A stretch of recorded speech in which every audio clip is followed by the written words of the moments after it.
or application review. We have 5 applications to, actually 6 applications to review this evening. One will be at the sort of dovetailing along with the regular Harbor Commission meeting, which will be reserved for the DOT conference that we have regarding the Walk Bridge project. John, Yes.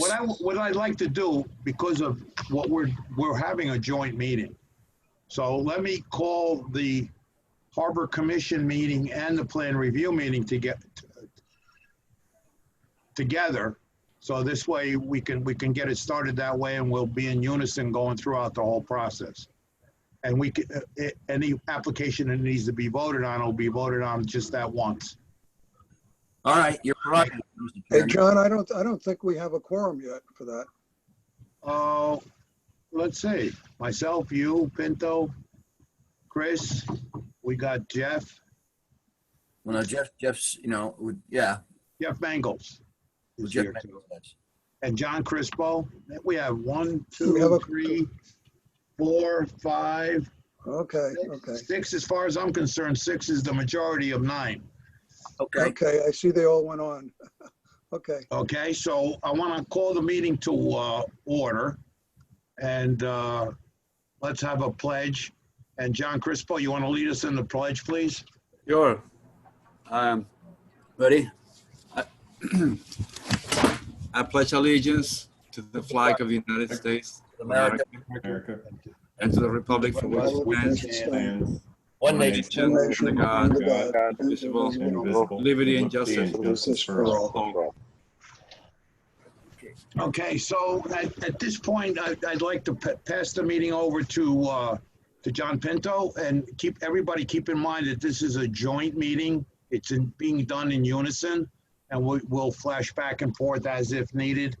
And any vote that happens in the presentation on any of these projects at this point will hold for the plan review and for the finalization from recommendation from the Harbor Commission. So go ahead, Pinto, it's on you. All right, John, thank you very much. All right, the first application that we have is actually, it's a pre-application by Kevin Foley for 28 and a half Shorefront Park. Mr. Foley, who was the applicant here, proposes to construct a 4-foot by 68-foot piling supported timber pier and a 3-foot by 40-foot aluminum ramp, coupled with an 8 by 20-foot piling anchored floating dock for private recreational boating.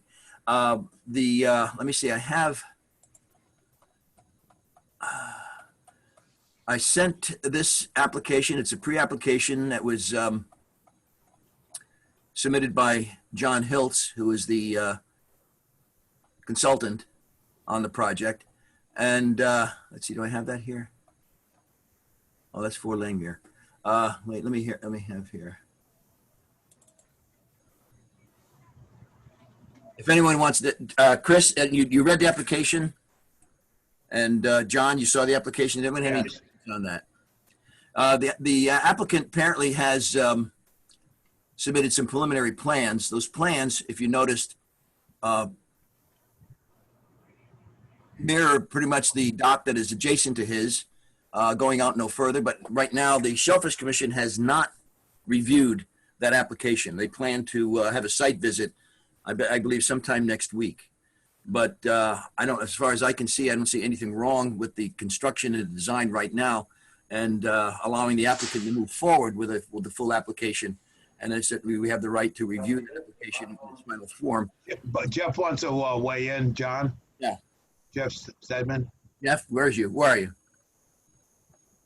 Go ahead, Jeff. Jeff? We can't hear you, Jeff.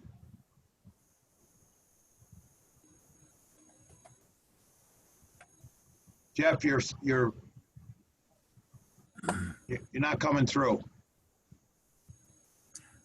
All right, while Jeff figures out his audio, I was looking at the plans. It looks like the float rests on the mud.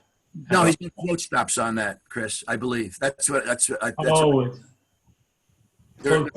float skids Yeah. No, it didn't rest on the bottom, although it's pretty close. It does have float skids. That's float. All right, well, does that satisfy that? Then I didn't know about float skiers. Yeah, it satisfies the sort of the DEP requirements, but I'd certainly like to hear from the Shellfish Commission regarding, because they are close to a shellfish resource area. They are, John, and I would consider the site inspection a joint site inspection. Okay. So as far as your response is concerned, so you plan to have a site visit when, next week? We have to look at the low tides. Things have been crazy, obviously. So we need a morning low tide, and we need to connect with our constables to be over there. All right. They submitted through the DEP application, the pre-application. They've given us 60 days to make a recommendation. And I can't see how anyone could be held to that standard in this environment. Well, My recommendation would be to object to that now. all right. Well, then we'd have to contact DEP. That is on their application form. Right. So let me see here.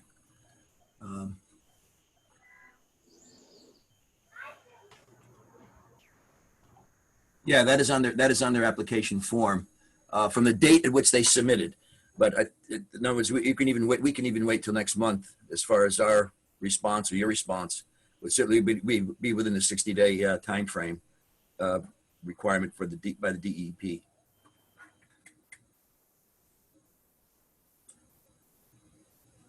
All right, I don't know, Jeff. He's Moderator, can you hear me? hello. Moderator? Is it Because Brian? Jeff is probably muted automatically. Is the moderator available? No, he's having there's audio issues, but I think he should be in now. Jeff, try mute. There you go. There we are. I got it, Brian. Thank you. Oh, yeah. Thanks, No problem. Can you hear me? Yeah, Jeff. John, that application, he hasn't submitted the unless you didn't send it to us, the consultation form. He just submitted drawings, right? No, he submitted a consultation form. Yeah, but it's the attachment E that he sent us. All right. So we do have that from him. Yes, And the drawings aren't stamped by a professional engineer. correct. That's Pursuant been to our policy. a standard operation for Mr. Hiltz, which certainly needs to be commented on. And you notice that there are squares on each of the drawings. And in the last application we received from this person, the engineer's stamp was included in some of the boxes, but not all of them when it went out to public notice. So we commented on that the stamp should be on all the drawings. And again, I agree with Steve. The 60-day requirement, I believe, is suspended with the governor's executive order. Maybe Brian would know more about this, but there was an executive order about land use decision timeframes, and I believe they've all been extended. I was just to what we have on this application. It says, please return the completed form to the applicant within 60 days of receipt, or consistency will be assumed. Yeah, but that doesn't apply now, John, with the executive order, I don't believe. All right, fine. Then that certainly clears our time frame up. Well, that's good. Yeah, no, what needs to be commented on, the applicant, not the applicant, but the agent for, we received many applicants from this individual have always been unstamped. And sort of we go by just exactly what we see here, and it's not consistent. There's no. Well, to his credit, when the drawings have gone out to public notice, they usually do include the stamp. It's after the So fact. I guess our question is, do we want to see the stamp on the drawings that are submitted to us? I don't see why not. It's the same drawing. This is a pre-application, and I guess we haven't yet seen the full application. Which we wouldn't see until he goes ahead and until we sign that form and he can submit it. That's correct. That's correct. So what is the commission's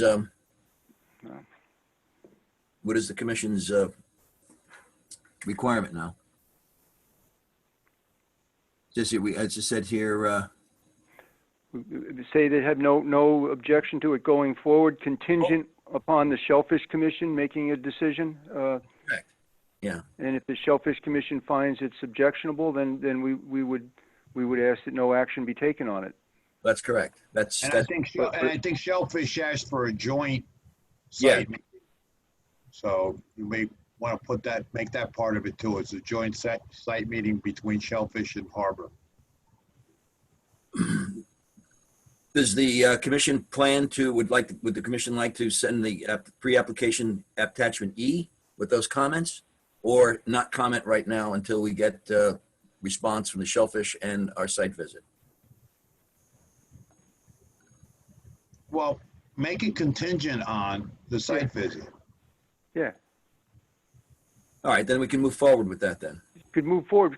Yes, move forward with sending the form in, provided that there's no issues that arise with the Shellfish That's visit. correct.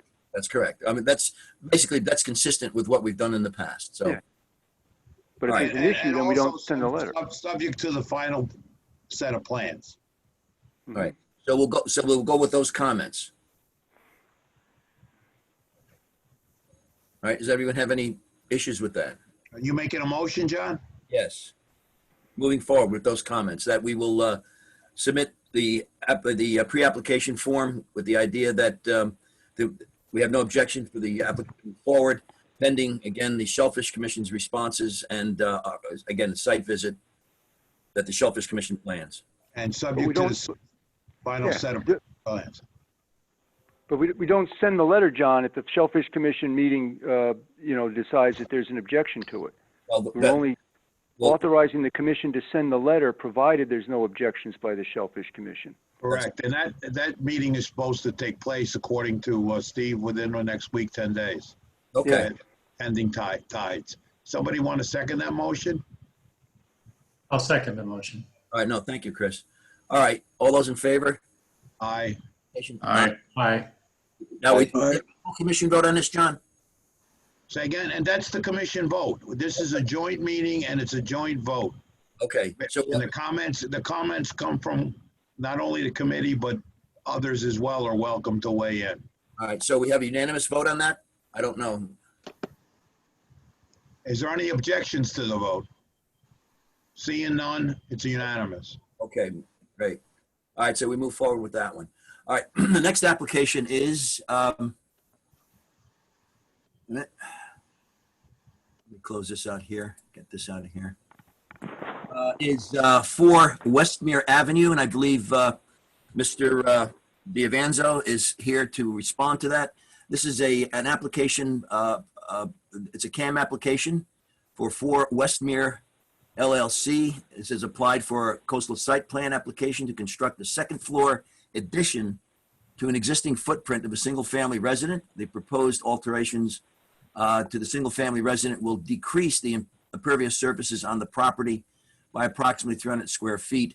Again, these are issues certainly that it's of concern to the commission with regard to stormwater runoff.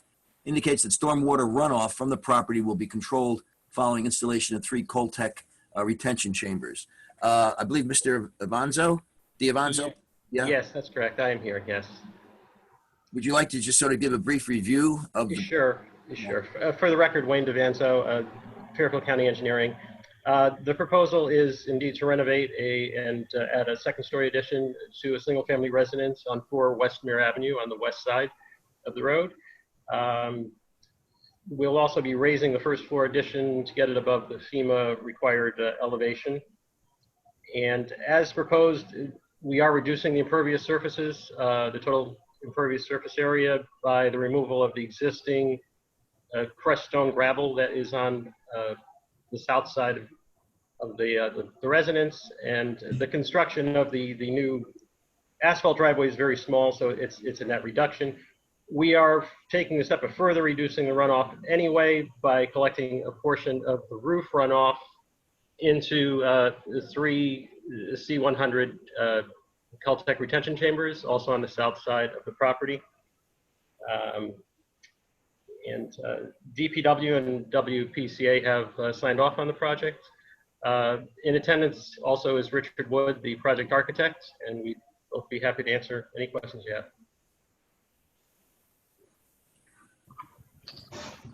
anyone on the commission have any questions? Mr. D'Avanzo? There's nothing within the construction of the house that would necessitate any concerns or issues or problems moving forward, correct? you're going into a city sewer and, Yeah, that's correct. We're using existing, or reusing the existing sanitary sewer line and water service for that matter. And again, DPW and WPCA have signed off on it. right, and you just, you know, the Coltech system's gonna capture the water, the roof line has changed. So your calculations and everything is based on whatever the present day requirements are, correct? That's correct. Yes, so, Well, anybody have any issues with the project whatsoever? Jeff, you wanna weigh in, Stedman? Just I think that with the understanding that it's compliant with the zoning requirements and meets all city requirements for stormwater management and FEMA Right. requirements, we could find this consistent with the harbor management plan because it is improving stormwater right. stormwater management or stormwater conditions on the property. So I think we could find this consistent with the plan. I mean, it joins Farm Creek and it's making an improvement in stormwater runoff. Jeff, So instead of no, Yeah. instead of no objection, it would be That consistent. motion? Yeah, well, we have our standard comment with regard to the CAM applications, John, that Right. lists exactly that type of information, indicating that you know, they support, you know, appropriate best management practices, et cetera. And then we certainly in accord with management of stormwater runoff. And then certainly there's an improvement to that area with regard to the runoff regarding the Coltech system.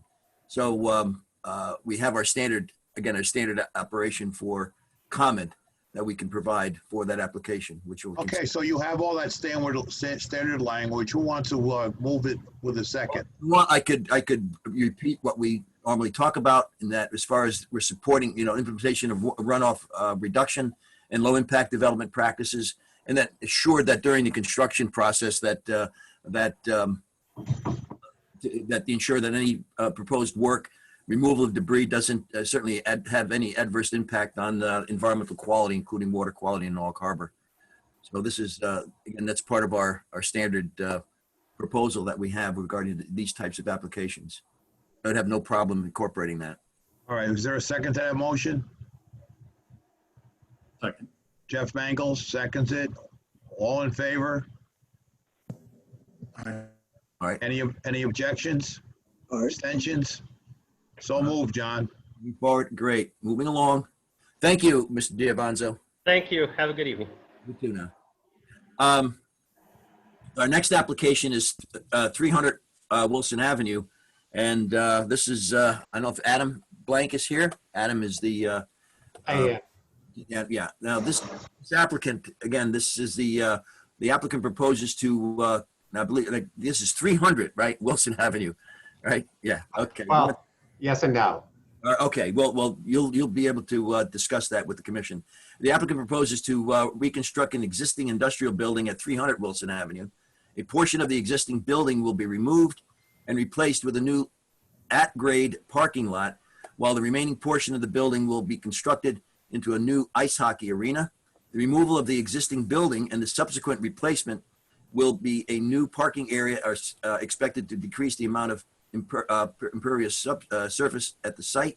Proposed within the new parking area are several new tree islands and 2 rain gardens. The rain gardens will have a perforated under drain, which will be connected to an existing 15-inch reinforced concrete pipe, storm outfall which is to remain. The catch basins will be placed in this rain gardens in the event an overflow to keep the site from flowing. So again, we are concerned certainly about runoff into Norwalk Harbor. So if John, so I sent out a revised memo. So this application, it's really just a change of use for the rear building behind the Sun Ice House. It's just going from a manufacturing use to a dry cleaner's use.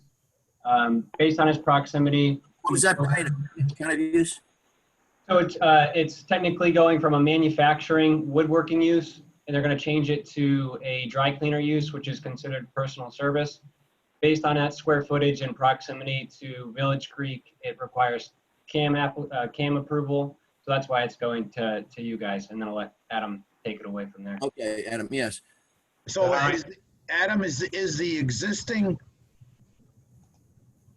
hockey rink and bar and et cetera, et cetera, et cetera are being removed?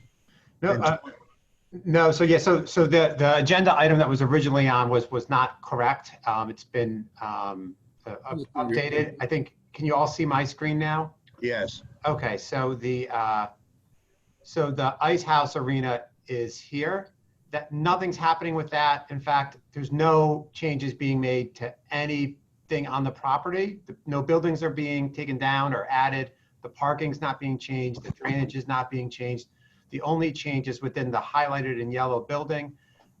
There's a space within that that's a 6,750 square foot space. It's not the entirety of the warehouse that currently has like a woodworking tenant in there. He's leaving, and a new tenant who operates a dry cleaning, a green dry cleaning business, will be replacing him as the tenant. So there'll be a little bit of interior fit up work, and that is it. This is the sketched floor plan. There's a small amount of customer space, and there's some washers and dry cleaning machines. The operator is Go Green Dry Cleaners. Igor Madrid is on the Zoom, this call or this meeting with us. And he can go through, if you'd like, details about the dry cleaning operation, but it's not regulated by the EPA. It's a clean, green dry cleaning business. And as you heard from that longer agenda item about replacing an ice house, the ice house on there is fairly new. And this came back to you guys back in 2011. At that point in time, there were substantial proposed drainage improvements to the property and bringing, adding water gardens and adding storm water quality runoff, as well as decreasing pervious surfaces. All of the sewer lines and the water lines were replaced. And so that's already sort of up to snuff, and we're not proposing any changes to that. Well, I'm Is this a factory feeder if the owner of the business is on it? Or is this a commercial operation, like doing linen and laundry for like for restaurants and commercial entities? So and Igor, if Brian, I don't know if Brian allows him speaking rights yet, but if he can talk, he can jump in. But Igor's, the business is, he operates a number of dry cleaning businesses in Fairfield and Westchester County, including a new one that's coming in Norwalk, where like residential, I'll call retail customers come in and drop off and pick up. But the bulk of those materials would actually be laundered here and then delivered by a van. But if you want to hear from Igor. yeah, Adam, I would. I'm certainly interested in, again, with the material that they're using, would there potentially be able to disclose exactly what type of chemicals they'll be using? I know it's green, but what type of chemicals respond to green? Now, they're not using any trichloroethylene as far as cleaning products of that nature. And then as far as the effluent, where is that? Is that all going to go to city sewers? Basically, we're interested in first maybe the types of chemicals that might be in that area. If it's a dry cleaning, what type of dry cleaning chemicals are we talking about? Can you guys hear me? Yes. How you guys doing? Good evening, gentlemen. How are you? So we use Green Earth Cleaning. It's 100% biodegradable. It's basically liquefied sand. Whatever, when there is, whenever we clean still the machine, obviously we call safety clean and they pick up whatever the waste is, but it's not anything that's harsh. We're not regulated by any kind of environmental agencies. And on the wash end, so basically, it's a couple of dry cleaning machines and four washing machines and a dryer. So, we use all biodegradable soaps. We use absolutely nothing at all that would be toxic or pollutant to the area. It's basically the wave of the future for dry cleaners. What do you mean it's sand-based? Could you please explain that? It's silicone, so basically silicone, like anything that's used in like deodorants, lipsticks, moisturizers. You could look it up on greenearthcleaning.com, or you could also check out my website at gogreendrycleaners.com. It's the safest way. And a lot of what I do too is we do wet cleaning. wet cleaning is the greenest way to actually, clean the clothing. So, with water and some green soaps, we have a great product, and, there's no smell, there's no odor to the material doesn't fade. It's very light on the clothes. It's pretty good. No, well, that's basically what we're concerned about. Yeah, it's not any kind of petroleum-based solvents. It's nothing at all like that. Maybe using city sewer or Yeah. catch. I see. John, Yeah, from our perspective, they're going to get some kind of certification or a green designation. And if they're going to be utilizing, that's a DPW issue as far as the effluent, whatever they produce in there, whether they're going to reclaim it and redo it and reuse it, or it's going to go into the system. That's all going to have to be vetted through DPW and all. Our concerns, I think, would be water over land. That's correct. Capture, and to make sure that whatever issues, there are no issues caused by, let's say if there was a spillage inside the building and it had to go and it permeated through the walls of an older building or whatever, if there were going to be any issues in that regard. Adam, one other question I have is that floor plan that you showed, that's within the existing envelope, or are you changing that whatsoever? It's within the existing envelope. Okay. Yeah, within the existing envelope. And the DPW has signed off on this conversion. We are still working with WPCA to get their sign off, but DPW signed off on it. And just may or may not be of interest to you, but the existing tenant does use toxic solvents in their process, so that are regulated, and we're removing that. So this is certainly going to be a safer use of the property than what's currently. All right, Jeff Stedman had something he wanted to weigh in on. Yeah, but this is just a change of use inside an existing building.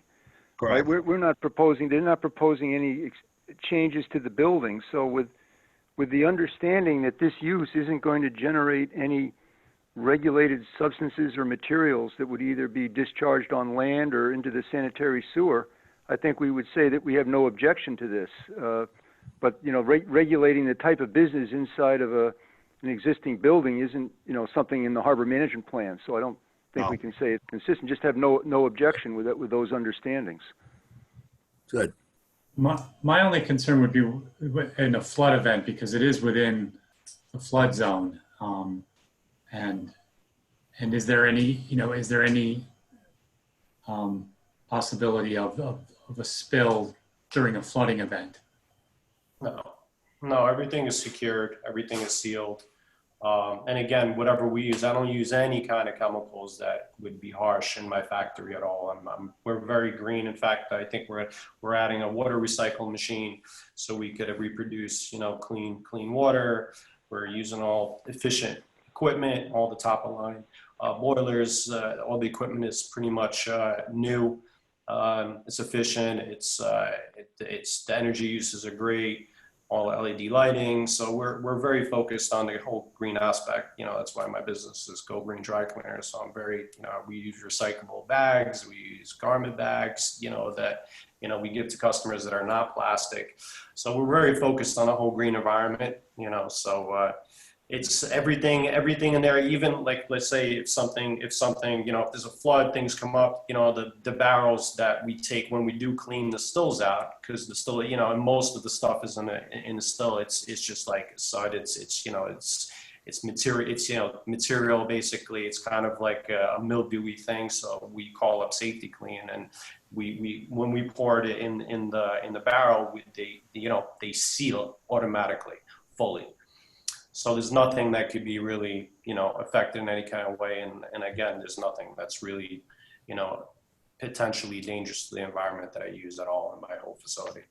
Okay. Sounds good. All right, so And the understanding, John, is that the city determines that the proposed business and the materials it uses meets all FEMA requirements for operation in the flood zone. I don't think that that's our role to figure that out, but with the condition that is correct, then we'd have we wouldn't be opposed to this. right. No objection to it. objection to moving forward with the application. All right, any other comments? So put your proposed motion together, John.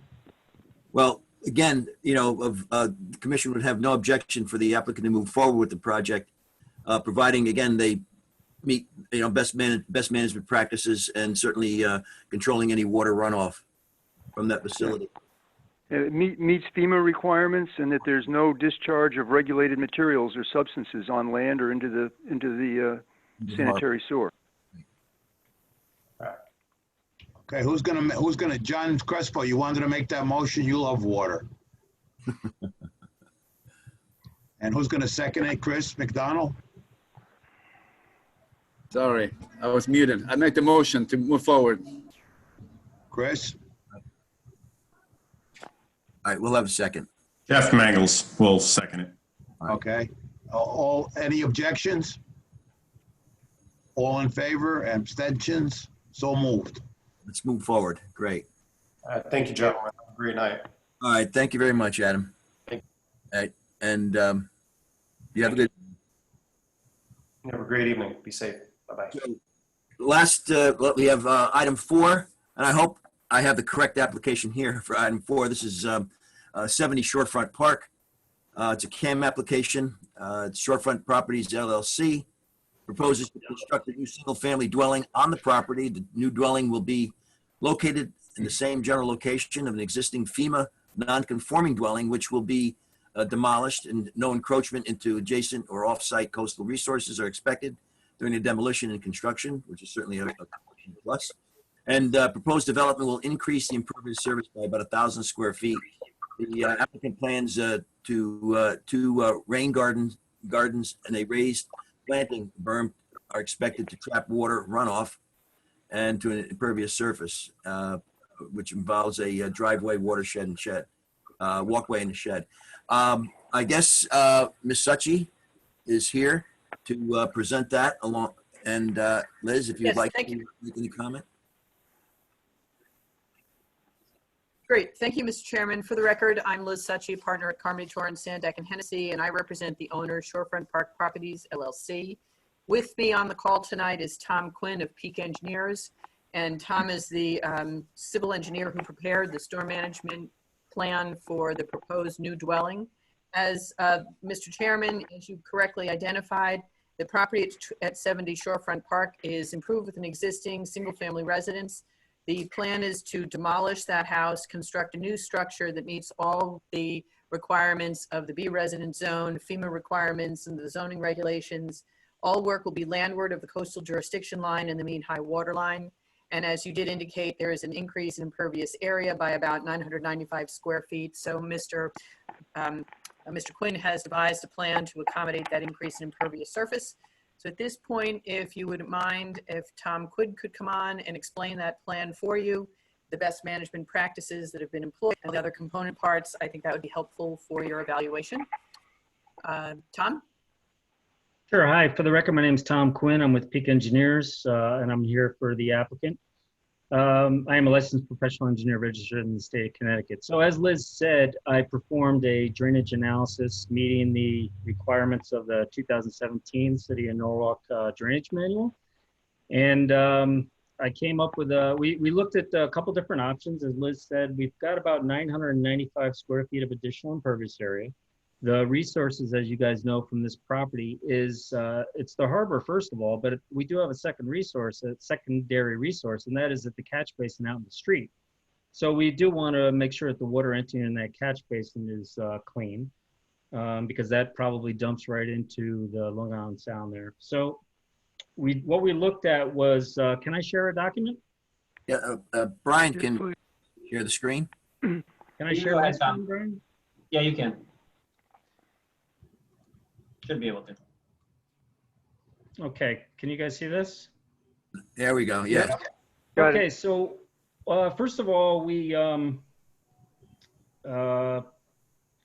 no changes to the existing seawall or the ramp that's out in the harbor or the coastal wetlands. So I just wanted to make that clear. What we did soil testing with a backhoe out there, and we do have bank run sand and gravels.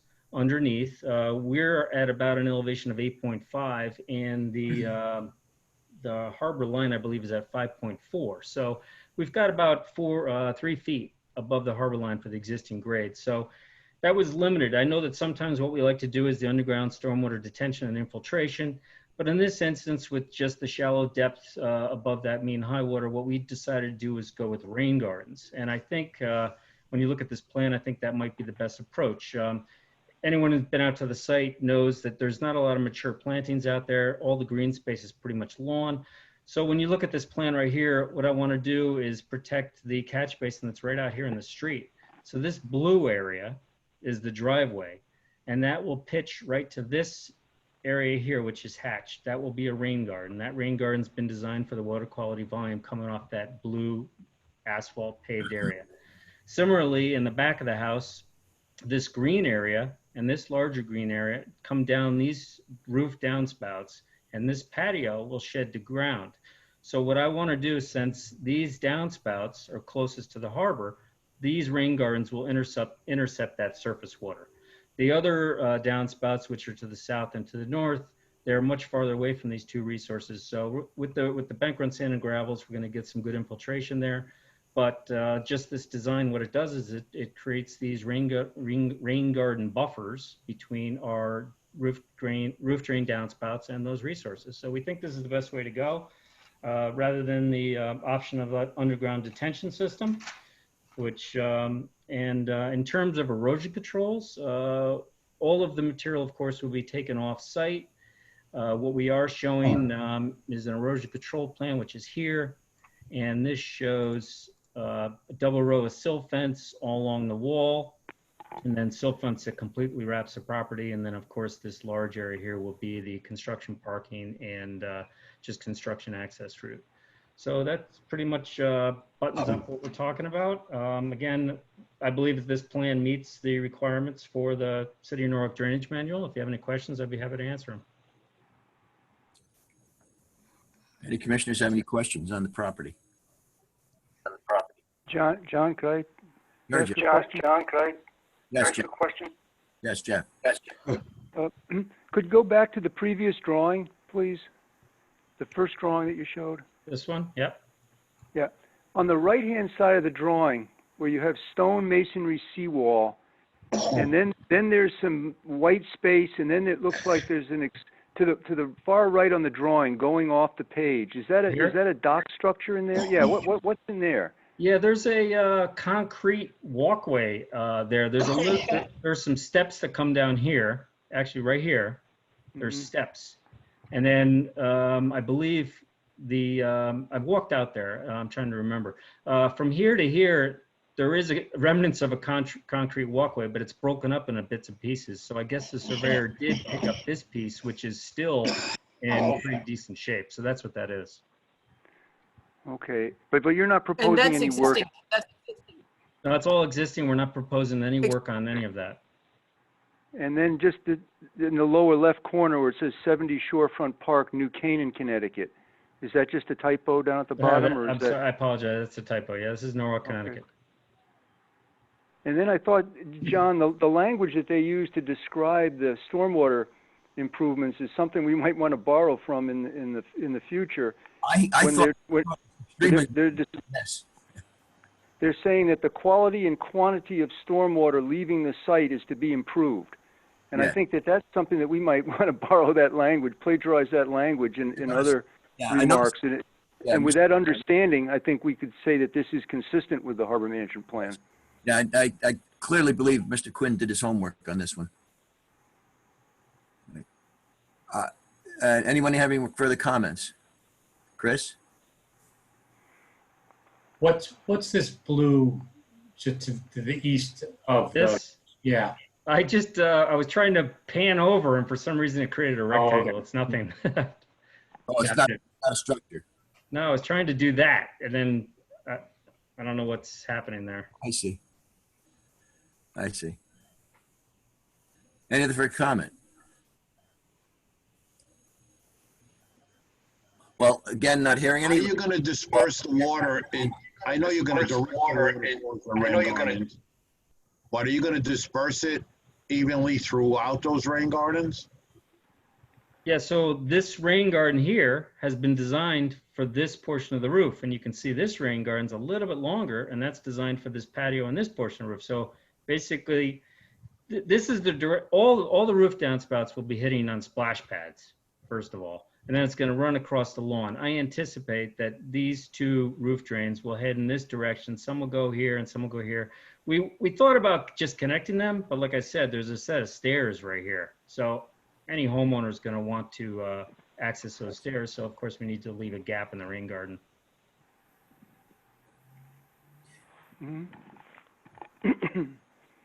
Any other further questions? Well, again, not hearing any. Well, we can make a proposal. All right. Again, we have a CAM application. Right, which involves, again, the reconstruction in the same footprint, water runoff. We have the water runoff as far as rain gardens are concerned. Again, the applicant plans to meet the requirements for. And I'm hearing an echo, Brian. What? Is there? That's Elizabeth's. Oh, I see. Should we turn off that? John, do we need to do a motion or anything on that last application? Yes. At 70 Shorefront Park? Yes. Yeah, consistent with the harbor management plan with the normal water quality remarks. Yes. And consistent with the plan because of the improvement to stormwater runoff. All right, I'll second that motion. All in favor? All right. We have Opposed? hands. Aye. Unanimous. All right. Again, Okay. we will get those letters out shortly. The last All right, thank you. Thank you. Thank you, Mr. Quinn. Thank you. Liz, you have one more application. You have 163 Gregory Boulevard, which is an application to CAM Yes, by Peter and Donna Cottling. yes, I, And they propose a new Right. single-family dwelling on the property, which will comply with the zoning regulations and FEMA flood requirements, which is certainly in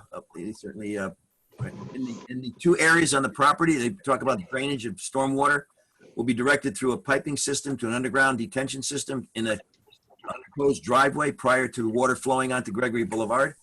And then in the third area, talk about consisting of a back lawn stormwater will sheet flow into Charles Creek. So that'll go directly into Charles Creek. Now, that's probably what it's doing right now. Is that what the issue is? Do you want to give a brief overview of that proposal?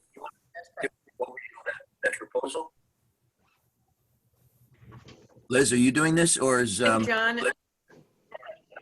Yeah, I'll do a brief overview and then we'll cut to Andy since he's the civil engineer. But the comments are correct. The property is at 163 Gregory Boulevard.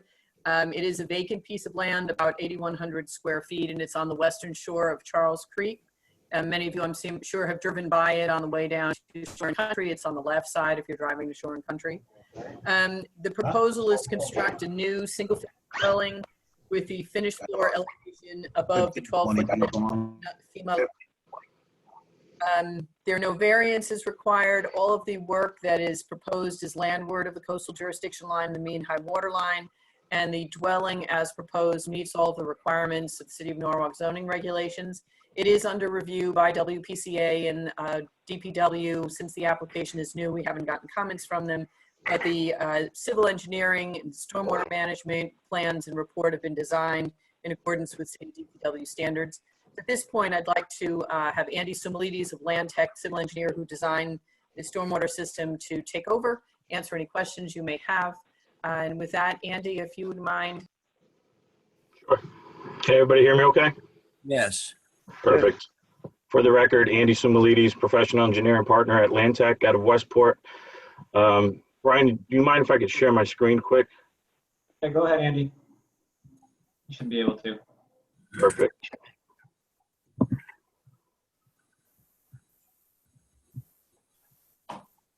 So here's a quick aerial just to get you guys oriented. Gregory Boulevard is here. Charles Creek is here. And this is 163 here, the undeveloped lot. What we're proposing is a new single-family residence. Currently, in terms of drainage, this is kind of the center of the property is kind of the peak. So half of it, if you can envision, sheet flows off into Gregory Boulevard, and then the back half, sheet flows off into Charles Creek. What we're doing here is taking all this new roof area of the proposed structure and covered patio, along with all the driveway, which is getting sheet flowed into a catch basin, which is curbed, all going into this new underground detention system here. The underground detention system is 7 Cultec 330 plastic chambers surrounded by filter fabric and crushed stone. The system has been designed to reduce flows up to the 25-year storm. So you're taking this vacant, lawn property. So that's why you're seeing some of these coastal projects you're seeing a little bit smaller because of redevelopment. This being a vacant piece of property, we need 7 Cultecs here, which will help reduce the 25-year storm event. So nothing comes out over the 25-year storm event within this system. It's also been designed for the water quality volume. The water quality volume required for 1 inch of runoff off of all these new impervious surfaces equates to about 300 cubic feet of storage. This Cultec system provides 700 cubic feet of storage, so more than double what would be required. And that's just basically a function of the 25-year storm event triggering the size of this system. So typically with coastal projects, you're not even required for the runoff typically of quantity. It's more quality, but in this instance, we've even reduced it for the 25-year storm and by like a 30% reduction actually than what's currently there on lawn. The entire perimeter will be protected with silt fence, your typical construction entrance coming off of Gregory Boulevard. Utilities will be serviced on this portion of the property, the western portion, with water and sewer. And as Liz mentioned, this is under review by WPCA and DPW. I did talk to Tom Little about another project from DPW, and he said he took a quick glance at it and didn't see any issues. Obviously, nothing formally written yet, but we should be getting that shortly. So in a nutshell, that's basically the project. Just a new single-family residence. The finished floor is at elevation 14. This is the flood zone line here, which north of that line is elevation 12, south of that line is elevation 14.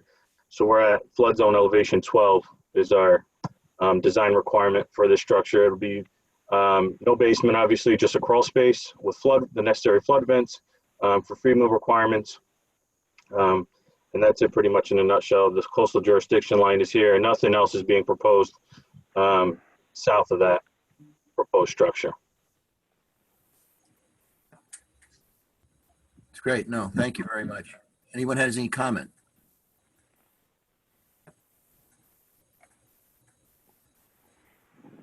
Any comments? I think, John, it's the same motion as the previous application. Yes, that's as I see. Again, they're going with the again, the Harbor Commission supporting any adverse impacts of stormwater runoff from impervious surfaces. They've done that. Proposes implementation reduction of water runoff, low impact development practices pursuant to the city stormwater management. So I think we have everything so that they can move forward with the application. To find it consistent with the plan, the quality and quantity of stormwater leaving the site is to be improved. Right. And that's how we find it consistent with the plan. So, Is there a second to that motion? I'll second that. all right, Chris? Yeah, that's me. Okay, great. All right. Yeah, all in favor? We have aye? Aye. Any opposed? None here? So moved. I'll move. Thank you all. All right, so we're completed the CAM applications and application. Thank you, everyone. Thanks for all of your help. Liz, thank you very much, Liz. Thanks, Liz. Anytime. So what I'd like to do at this point, the state's ready to come in at what time? Well, I guess we'll contact Chris. There's the 1, 2, 3, 4, 5, 6, 7. Chris, Hey, John. on the line. Chris? Yeah, so it looks like I don't know who's who because it was all under my invite, but I see. We've been preparing offline. you know, we were preparing for 6, but I think we probably have enough people to go. I don't know. Maybe we could. You want to wait till 5 or? Yeah. Would you guys want to take a break You or want to something? wait a little bit? We'll wait till 6 o'clock, Chris. That'd be perfect. And we'll bite into some of the rest of this agenda, okay? Awesome. No problem. All right, buddy. Okay, bud. All right, so the roll call you have done, Delasco, Cheryl, you've got your roll call, that's all set? Hey, this is Pete, I'm here. Yeah, and Peter Johnson is here. Is there any other guests that are here? I see Joe Schneidelein is here as well. Any other guests? Hearing none. Let's do the Harbor Master report. Greg? I saw you on the call before. John, I don't know if you guys are doing public comment. Lisa Shanahan had raised her hand. I'm not sure if you'd like her to I speak didn't from see Common that, Council. but yeah, public comment? Yeah, you want to do that now? Yeah, sure. Okay. Who's on the line, Brian? Lisa Shanahan from Common Council. Oh, yes. All right, I'll bring her over.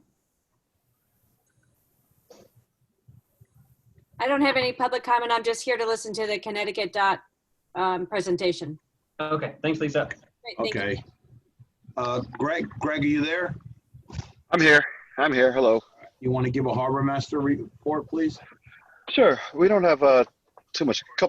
Couple items. I'm sure you guys all heard about or saw the boat fire on the 13th 2 weeks ago. So that was a pretty big event. An explosion on one of the boat owners' boats on a return visit. He was going out, wasn't running right, came back, and before you know it, the boat exploded on him. Luckily, just one injury. 6 people on the boat. I was actually the first one on scene there to clear the area and whatnot, but everybody was off the boat and in the water. Rescued them, got them back to shore. The owner's wife suffered a few burns on her legs, but everybody else seemed to be okay. Could have been a lot worse. Luckily, he didn't make it back to the boat club, and you know it happened then. So it happened out in the open water here in the channel, which you know kept the damage just to the boat and no other marinas or anything. On another note, the sailboat Swanee, we hauled that a few weeks back. Put it up. Cove hauled it for us. It's up on land. We did the paperwork. We got all the paperwork back from DEP. The city now owns the boat, and they're preparing it to be auctioned off. Oh, that was never. It was always. It's under the register, right? Yeah. That's what I thought. But let's see.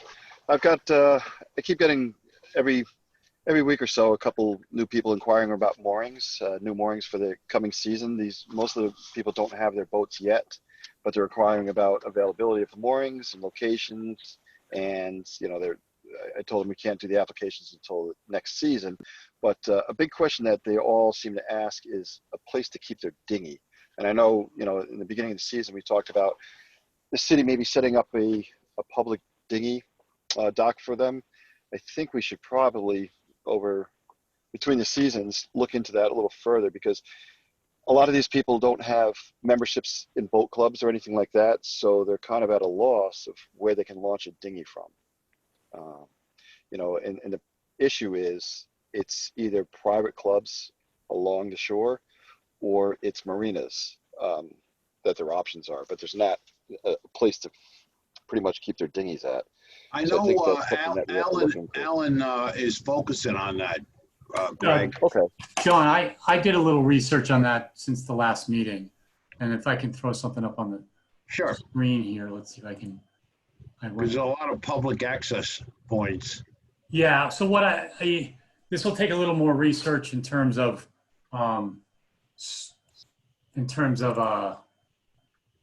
you know, the actual city property. Am I showing anything yet? Yes. Yes. Yep. Okay, so I went out and looking at city GIS, looked at where city street right of way meets the waterfront, and as you can guess, for the most part, there's either squatting or some kind of local use of it. That would have to be determined, like, for example, Seabreeze Place here, this, I forget what this is called, Harbor or something. I forget what this homeowners association is called. They have a sign up and says it's their property. Now, I don't know if they have a lease. Some of these like Neptune Ave, it's really, there used to be the bridge to Harbor View over here. That's still shown in the GIS as being city property. It's a strip that goes across, but it's basically, people have sort of incorporated a lot of this into their yard. Up here by the other boat club up here, it looks like Kenora Street goes to the waterfront there, but it's part of that parking lot and it's hard to tell. When you get along here on the East Norwalk side, I didn't really look at 2nd and 5th Street because that's pretty close to the park and that's not the issue. But when you get in areas like Wallace Ave and Marion Ave, I think that's the one that there's the Marvin Beach Association has a couple benches there. So, and then coming down here, Dorian Street, right at the entrance to the club here, somebody has a hedge going across what is shown on the map as being city property. So I think before, if we wanted to advance this, we'd have to determine what the city actually owns, and that would require a little bit of a dive with DPW because it's all, street right of way. And then would Rexon Park be willing to maintain a facility, put something you could lock your dinghy to? Right. And The other thing would be is parking access, though. I know I'm familiar with all the spots that you pointed out, but there's, you're talking the end of a road. It's really not access, for parking areas. You got quite a few people. There's on-street park. Yeah, I didn't go into whether there was on-street parking in these places. I mean, we're not talking about, 30 cars at a time. There might be a few. No, just a handful.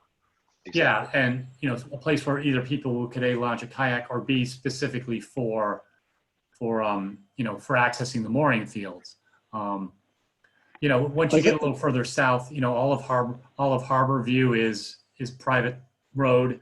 I know, and then in the South Norwalk side, there's a good bit of mud flat there too. So I don't even know how accessible, these street ends are be at the low tide. Could I say something? Go ahead, yeah. Yeah, I think, that's half of the story. I think you have to identify where the moorings are going to be and then identify where you could have the parking or the launching. Right. So you can see in this image where a lot of the moorings are. There's the outer field down here by Calf Pasture. Oh, I think that photo must be during the boat show because the moorings down there are not normal moorings. Oh, really? Okay. Yeah, the moorings are closer into Vets Park over there. Yeah. There's a handful to the right side over by Marion Drive and whatnot, and but out towards the end by Calf Pasture, we really don't have any moorings out there. Okay, you're right. That may be during the boat show because it actually popped up on a couple of them. So I thought it was. I wasn't sure. I asked somebody if that was, and they were talking about dinghies on the east side of Vets Park, near the end towards the water, south where the docks are there. They were talking about putting a dinghy dock there, and I never. That's probably the only spot I could think of when I was looking at it is where the city docks are. It's probably the only thing is on the other channel, on the other side, you'd have to row all the way across. Right. Well, if there could be if there could be a dinghy spot over by the city ramps as well, there's some unused space over there. I was looking at that. Yes. Yeah. Yes. Yeah. That would be your best bets because that's where your majority of boats are. Right. On moorings. Yes. The end of Cove Ave has a pretty promising spot. I didn't look at 5th Street. Second Street has a good access too. It has that 2nd Street. The end of 2nd Street. That's it has a cement ramp that actually goes there. Right. Exactly. Taxing district, I think, is right behind there. Yeah. But isn't there dinghy spots on the east basin at Veterans Park? Yes, they are. There are, right? And that at the city dock. Yeah, at the city dock. Yes. Yes. You know, but this photo, this chart does not show the south anchorage.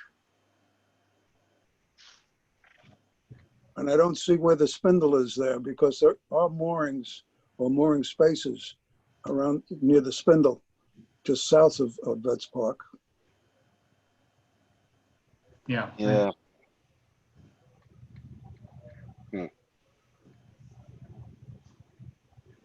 Greg, and Vets Park is closed at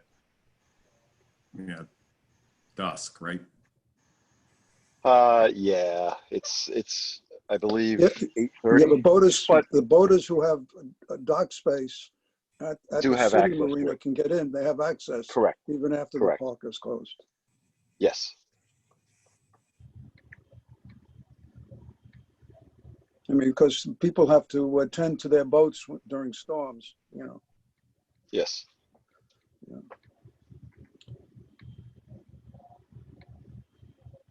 Well, gentlemen, do you want to move along with this conversation? Right. Well, I think, like I said earlier, I think it's something that we should probably visit, during the off season and try and come up, prior to spring season starting, see if we can put our heads together and find a good location that has, parking and access, to the mooring field. That's almost kind of in the center, center approach. Because, some of the people are talking about launching it from the loading ramps, but that's a long haul, from if you're out towards the Shore and Country Club, it's quite a distance to row out there. Yeah, because these will be rowers if they're leaving their dinghy, at a street. Yeah. Correct. And you don't want to try it on the wind, against the wind. No, you don't. No. Yeah, but next to Tony Toro's house, that's a right of way.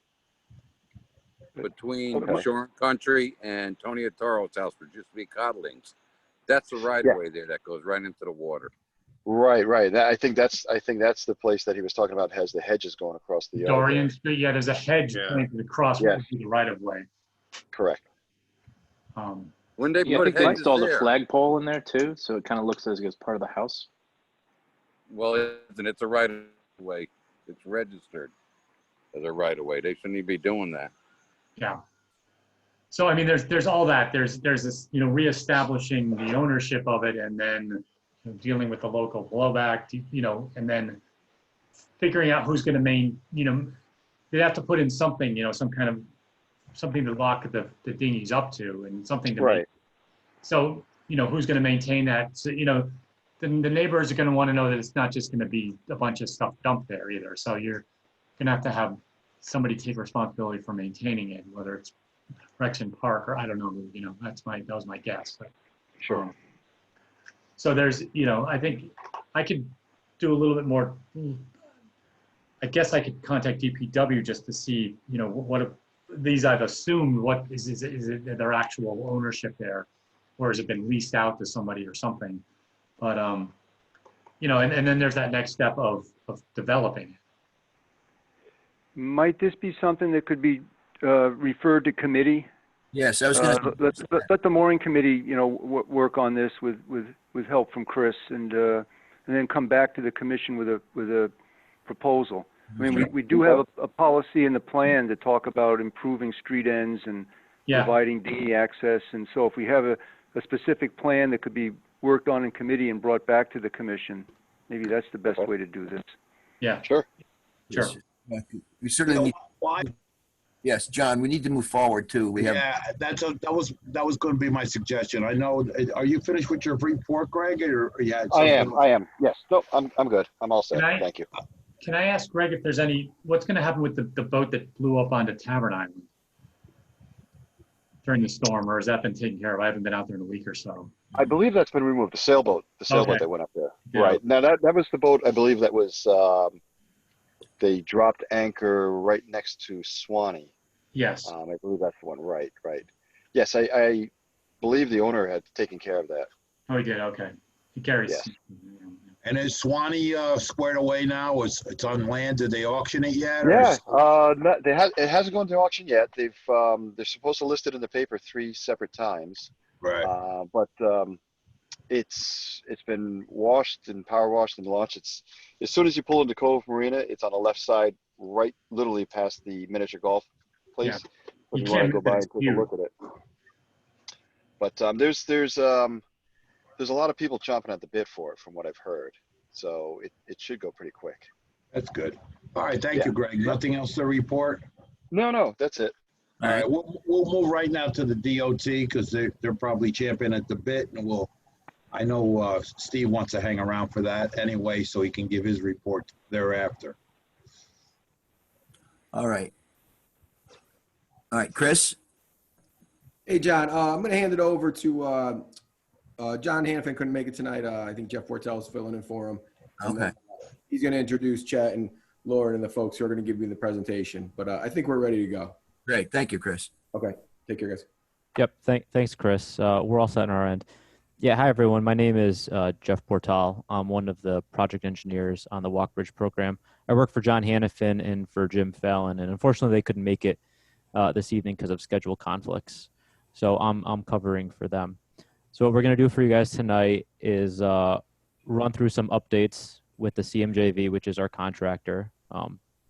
Chet Muggenhern will give some updates on the in-water work plan we have for the Walk Bridge project. And then Lauren DiGiovanni from H&TB will be providing information on updates to the permits that we've done. And then we have a full repertoire of our staff present that will be able to provide additional information, as well as answer any questions you guys might have at the end of the presentation. So we'd like to run through the presentation first, and then if you could... Quickly, you said Lauren DiGiovanni is part of the staff or part of your team? She is. She works Okay. for All right. H&TB. She raised her hand. I just wanted to bring her over. Okay. All Yep. set. I just want to also make something clear. This is John Romano, the chair of the Harbor Commission, that this is just a presentation. We're not making any decisions tonight. We're taking everything that you give us under advisement.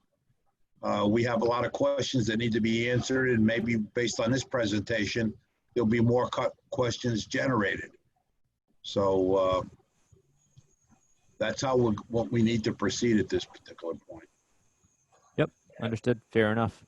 So with that said, without further ado, I'll hand it over to Chet Muggenhern from CMJV so he can start running through the in-water work plan, if Chet and his staff is on.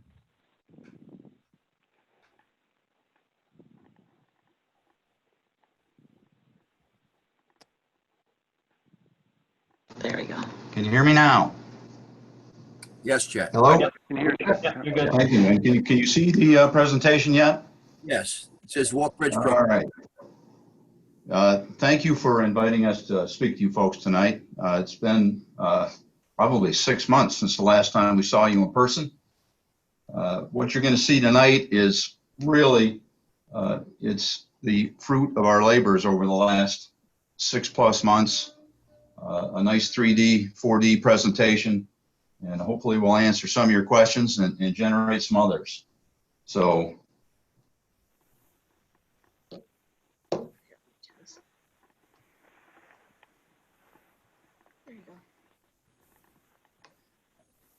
Jeff already did a little introduction for you. Myself and Lauren will be running through the presentation. Here's a nice rendering of what the completed bridge will look like.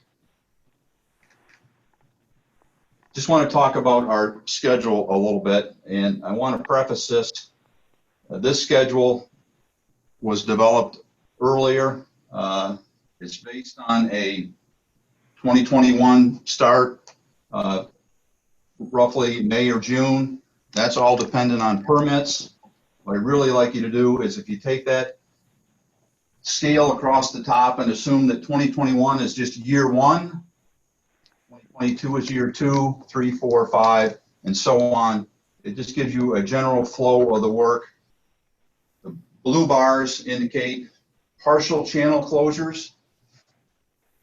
We have a list of activities on the left-hand side, and we'll go through all these slides. But primarily, the first 3.5+ seasons of the job all involve partial closures, and then the full closures take place later in the project when we bring the swing spans in, the 2 swing spans, and we'll go through all this as we go through the slides.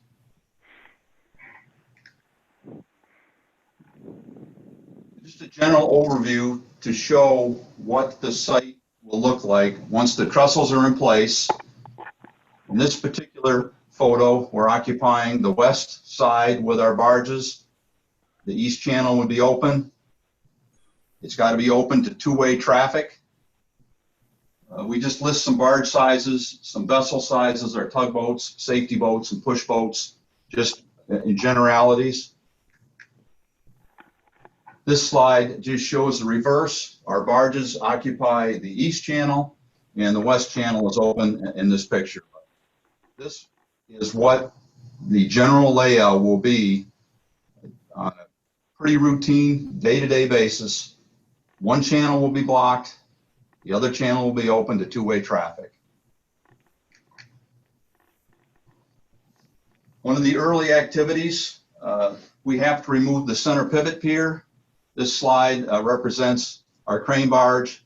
This is the same crane barge we used for the test pile program. There'll be two-way traffic. In this particular slide, we're working on the east side. The west channel will be open to two-way traffic, and we're removing the fender system. There's a turbidity curtain around it as we take it out. The time frame, this says summer 2021. That's the earliest possible start date based on getting permits early next spring. We want to show you, we have vessel relocation option A, which is the preferred option for us, and that's to rebuild the docks where they are, to reconfigure them, to allow the vessels to stay basically where they're at, use the same parking lot. And I just want to show while this activity is taking place, both channels should be open. Our crane bars that would be installing sheets so we can do some minor dredging down in this area. We'd be out of the channel. The boats would have to be relocated. Again, approximate time frame, sometime next year. That's based again on getting permits. And also why this activity is taking place would be starting work on the trestles. You can see construction on either side taking place from shore. This is just a further continuation of the vessel relocation, and this would be one long dock, and this is basically showing getting towards completion of it. And Lauren, did you want to talk about the permit plates for this at this point in time? Yeah, thanks, Chet. And thanks, everyone. I'll be jumping in during Chet's presentation of the different activities just to call your attention to any changes from what you saw in the permits last year versus what we're working on now and what's been submitted in June. So previously, we presented an option that included the two docks being shifted just a little bit south and a third public dock that would be left in place. And as Chet mentioned, through some additional evaluation and field testing with the owners and the pilots, we're looking at this one single dock configuration at this spot. So the permits that were just submitted this past June show the configuration on the screen right now. Thank you, Lauren. We also in this slide depict that we could be doing other activities from either side of the channel. Vast majority of the time, both channels will be open. And I might add that we worked quite a bit ourselves.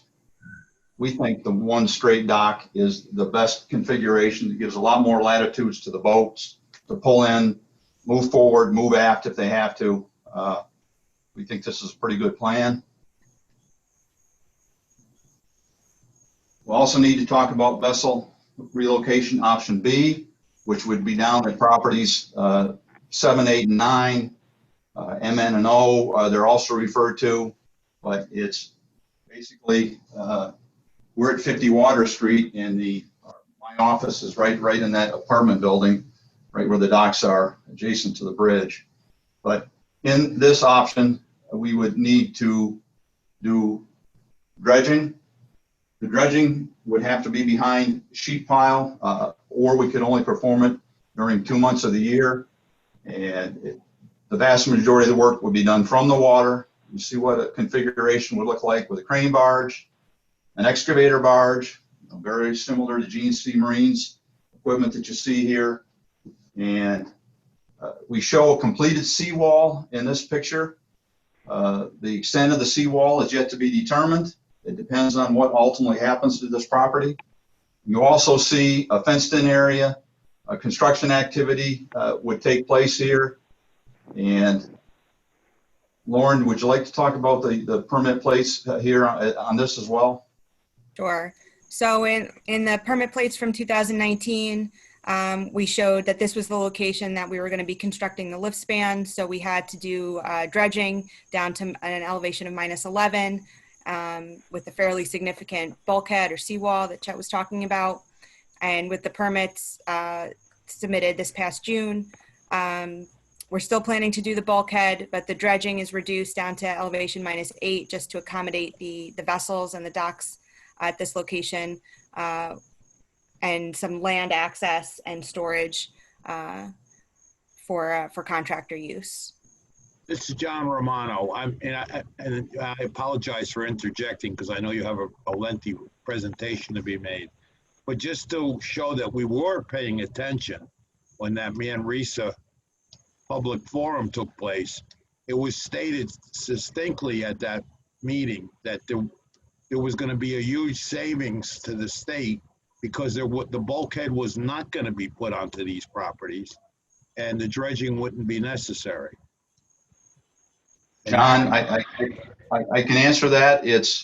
There would still be some sort of bulkhead built. It would be much less in scope, in breadth than, it doesn't need to support the loads. The dredging will be much less.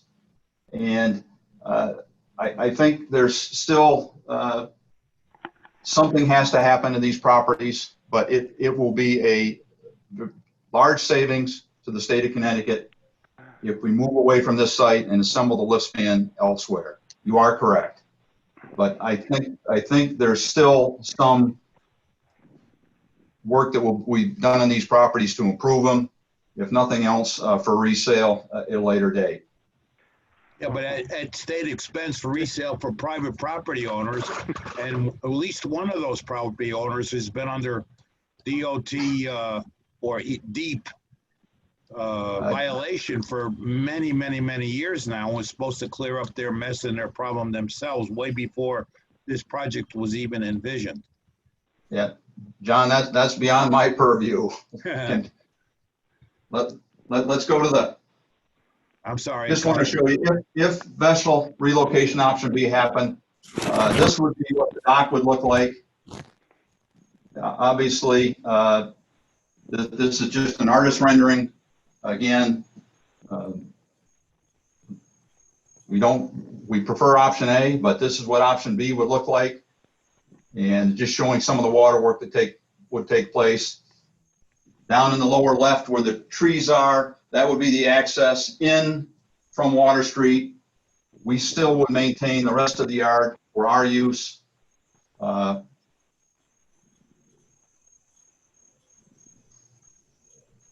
This slide goes into the removal of the IMAX foundation. The foundations on the far east side next to the river, we have to put in some sheet pile bulkheads. They're built right on the riverbank. We can't take them out without it. And this just kind of shows what work would look like during the removal of the IMAX. Would take place from the water with a crane barge. We'd occupy the west channel. East channel would be open. Other work would be ongoing on the east side from shore.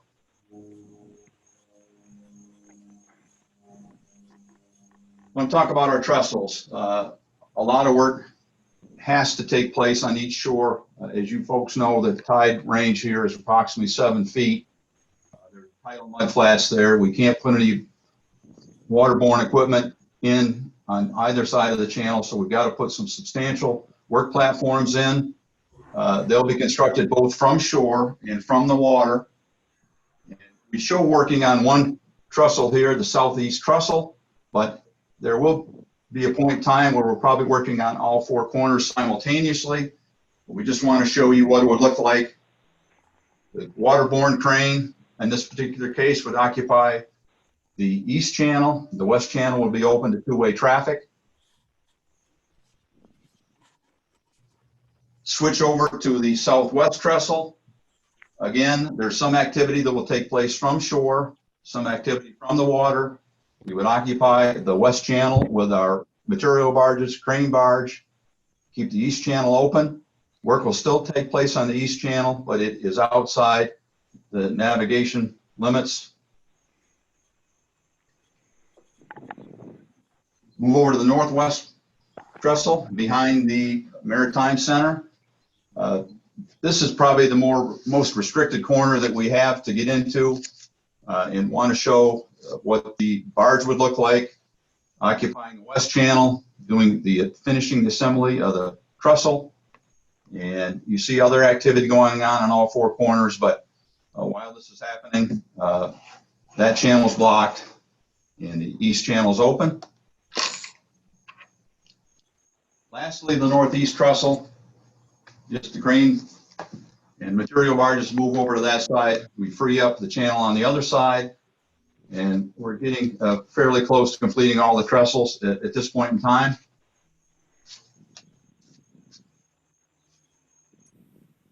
This is something that you folks have heard us talk about, and I'm going to just preface this and then I'll let Lauren talk. We originally had a cut and cover plan, which at this point in time we've moved on, and we are going to do a micro tunnel operation. And if you look here, you see on shore two pits. On the right-hand side, the east side, that's the jacking pit. It's approximately 65 feet in diameter and approximately 60 feet deep. On the west side, where the IMAX was, the receiving pit is roughly 35 feet in diameter. It doesn't have to be as big because the big equipment stays on one side and pushes the pipe across. I just want to show this is, if we do this, we keep working on the trestles. There's no water impacts at all from this operation. We still work, we can work on the trestles simultaneously. It takes this work, makes it easier to deal with than the schedule, much less environmental work. And Lauren, if you want to talk about the permits right now, I think it'd be a good time to do so. At what depth are you, Chet? If you look here, the top of the pipes are approximately 13 feet. Look at the bullet point on the lower left, minus 14 feet. Well, they're 13 feet below the authorized dredge depth. Right. So we're roughly 27 feet, minus 27, more or less. Okay. And that's that same procedure with the sludge that goes through the? No, the drilling. Our micro tunnel procedure is actually quite a bit different than the directional drilling that Eversource is going to do. We go straight across. Won't belabor it. We can do a separate presentation for you on the micro tunnel process itself, guys. Yeah. But it's a little different than HDD. Okay.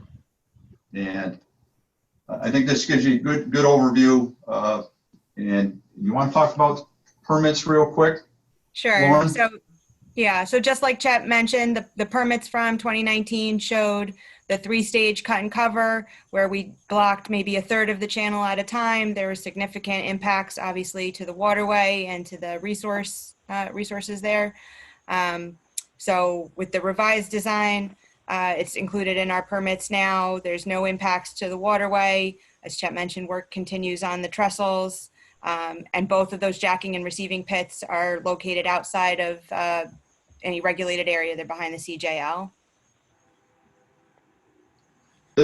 Yeah, and this picture, guys, is an isometric view. It gives you a little bit better understanding for how deep the pipes are going to be. We do have to work around all of the work that we're doing on our trestle. We've designed the trestle piles so we don't interfere.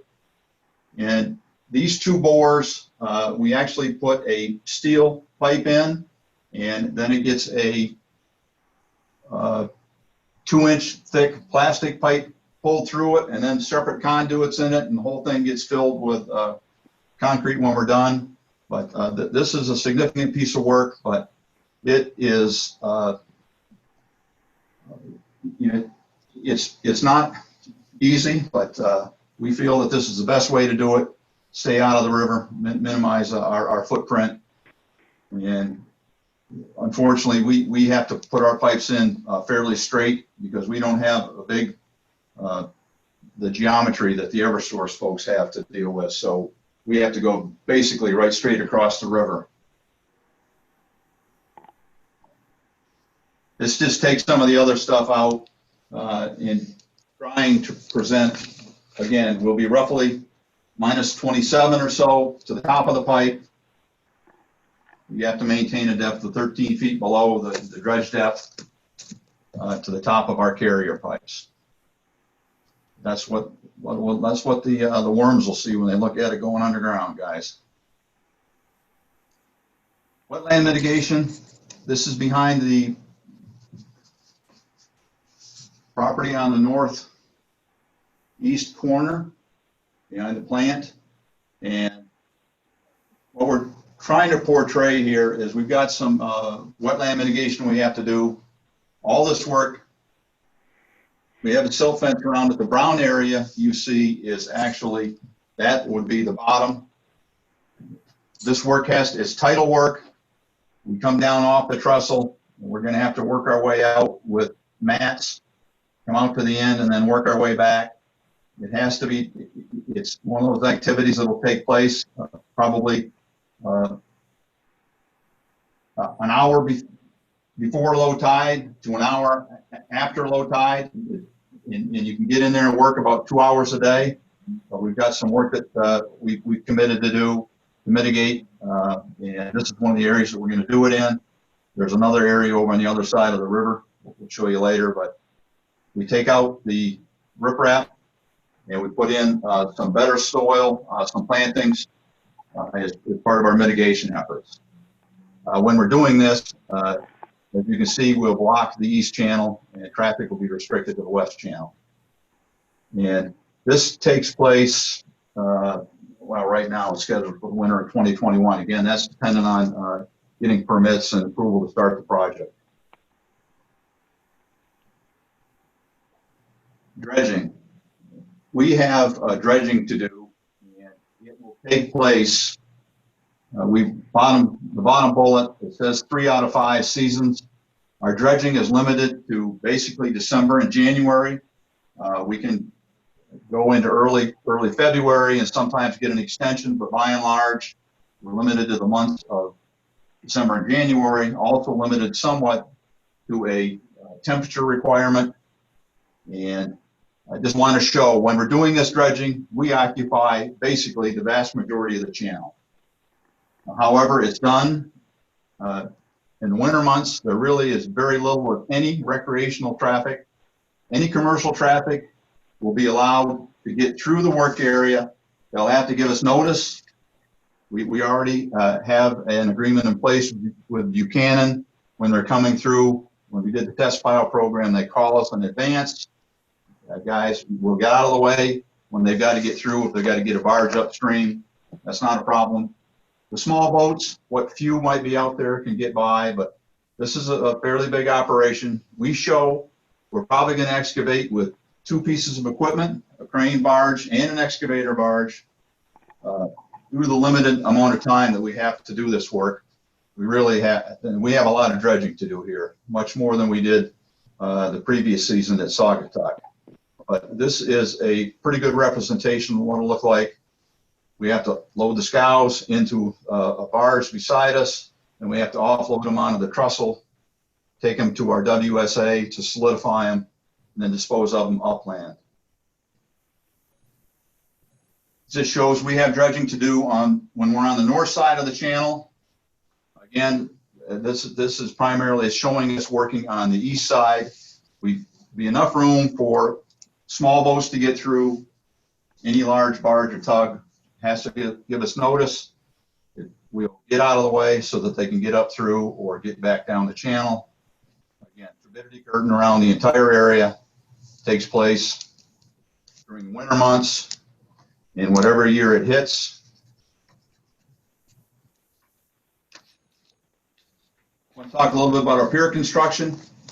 This is showing some concrete, which is the light or gray material underneath the existing bridge. We're building the new piers underneath the existing bridges, and then we're starting to install the tower steel, and it gets constructed literally over top of the railroad tracks on each side and over top. We've got to keep the railroad operational.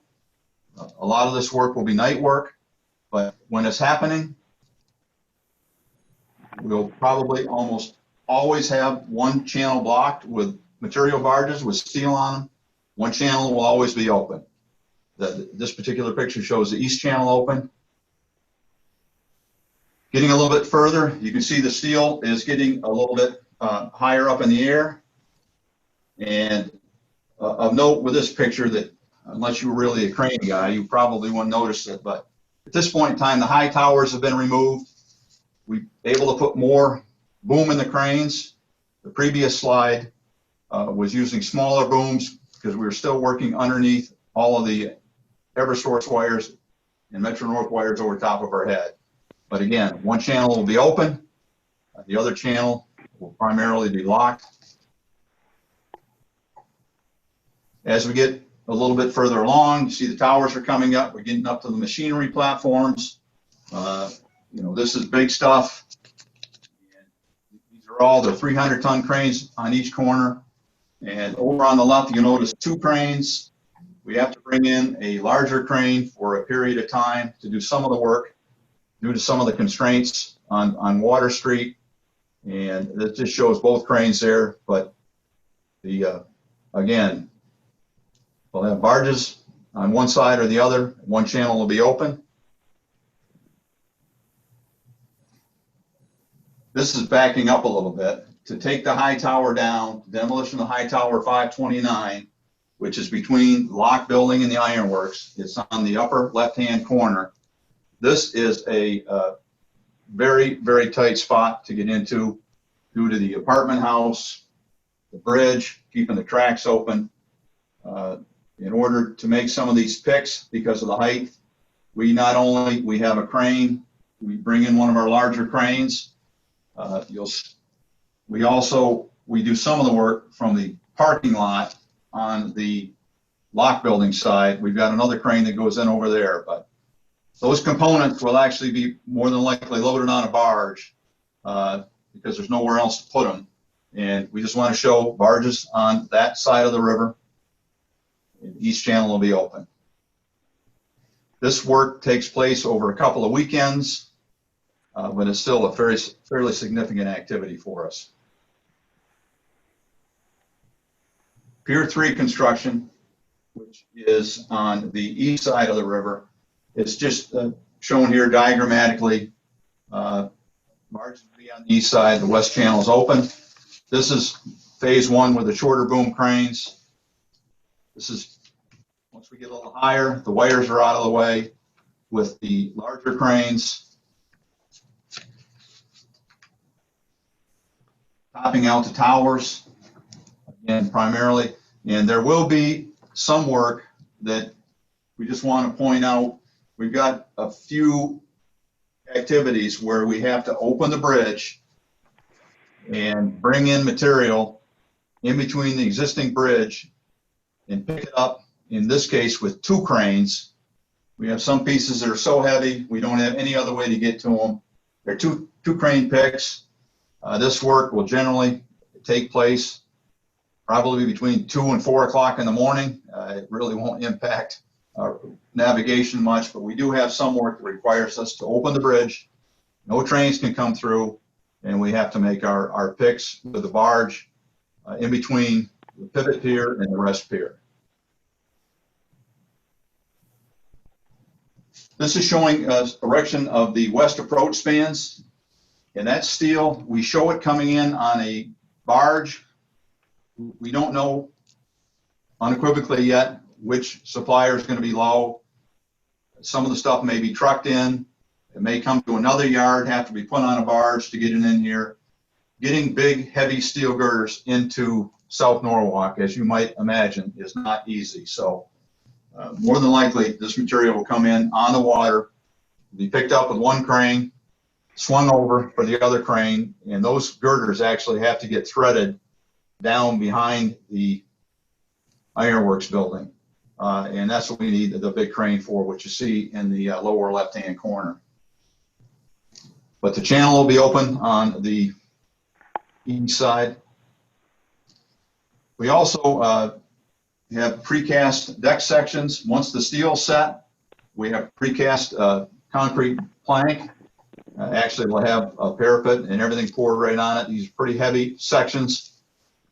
It's highly likely that these will also be shipped in from a yard on barges, have to be brought up to our trestle to be unloaded. This shows setting these spans from the west side, and the east side's open.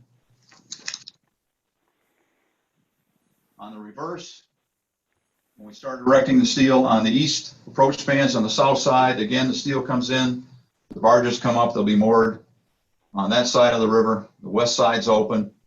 We show erecting steel here. The next slide shows us erecting precast spans. You should also notice when this is going on, there's work going on all four corners of the bridge simultaneously.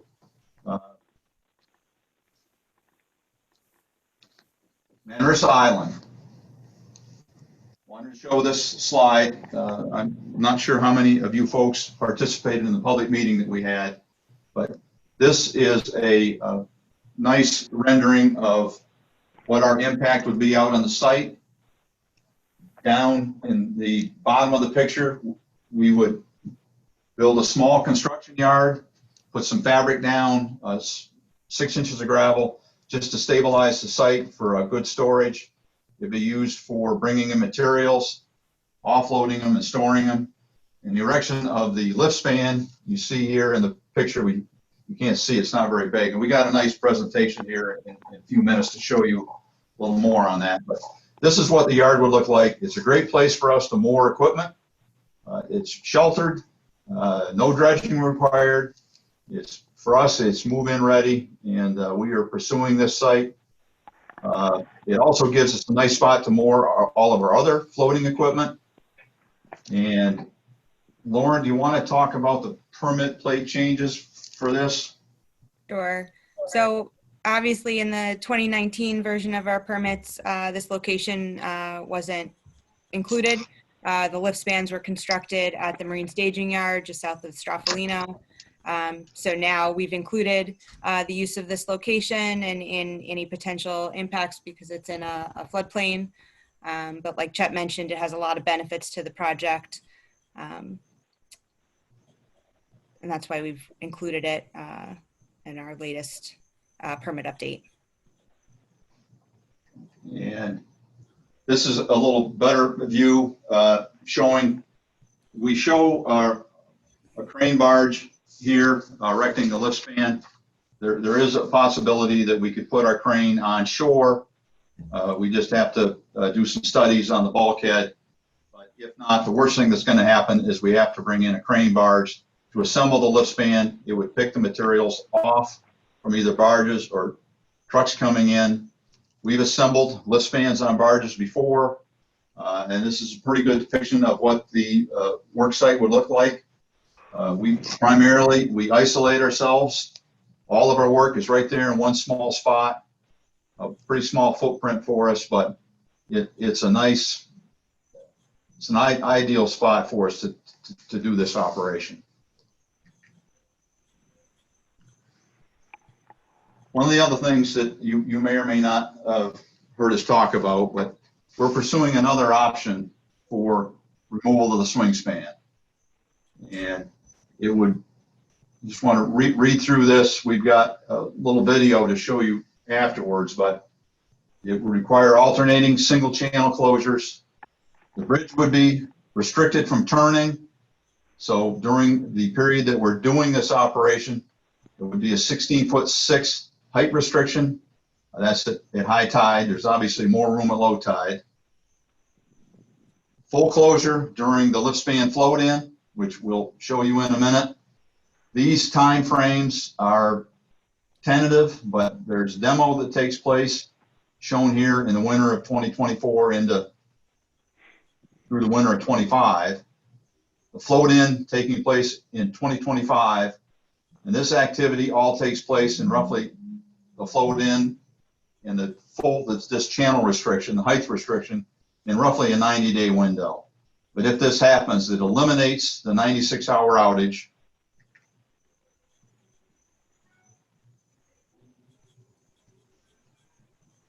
And want to show you what this would look like. And we start with the demolition. The bridge is fixed. And when it's fixed, there's a height restriction. One channel will be open at all times. We take apart half of the bridge deck. We take the stringers apart. We move over to the other side. And we take the center pivot pier apart. Then we clear up the bridge to bring in the new span. Bridge spans coming from Manresa, hopefully. Come through the Stratfolino. We rotate 90 degrees. Then we have to stop and we have to jack the bridge up approximately 10 feet. And if you look at these blue blocks going in, this is an Interpack system that's it's a state rental item. It's like a big Pez dispenser, literally. And we bring the bridge ahead. And then we set it down on the slide rails we previously installed. And then this shows a series of jacking operations to jack it ahead. It gets jacked into position. Really, it's rolled into position. It just moved ahead with jacks. Once it's in position, there's a considerable amount of work left to do. All the wires have to be hooked up. The machinery has to be hooked up. Everything has to be tested. Metro North has to get the rest of their work done. And while this is happening, the channel is restricted to height because the other half of the bridge is in behind this one. Once we get to the bridge in place and it's ready for train traffic, we can start doing demolition of the north side of the bridge. Our barge has to come through underneath the bridge, and we start taking apart the north half of the bridge. Again, we keep one channel open. We move from side to side. You notice there's a cofferdam around the center pivot pier. We have to remove the center pivot pier, and when that's happening, some of the work will be done with the crane barge, some of it with the large excavator, and this just shows you when that's happening, one channel will be open or the other. And that, I think, is it. Once we get the second half of the bridge out the north side, you notice the arrow has no height restrictions at that point in time. The other bridge can go up and down, so any of the sailboats or larger vessels will be able to get upriver or downriver. And I want to show you this. This is a slide that depicts both float ends. And they take place roughly, this is all dependent on permits and start of construction, but when they happen, they're fairly short in duration for a full channel closure. I just want to note the green arrows or the green bars. There's a height restriction that's a little bit longer. And one span goes in, and then we have to complete all the rest of the work before the second span goes in. I know there's a lot here to digest, but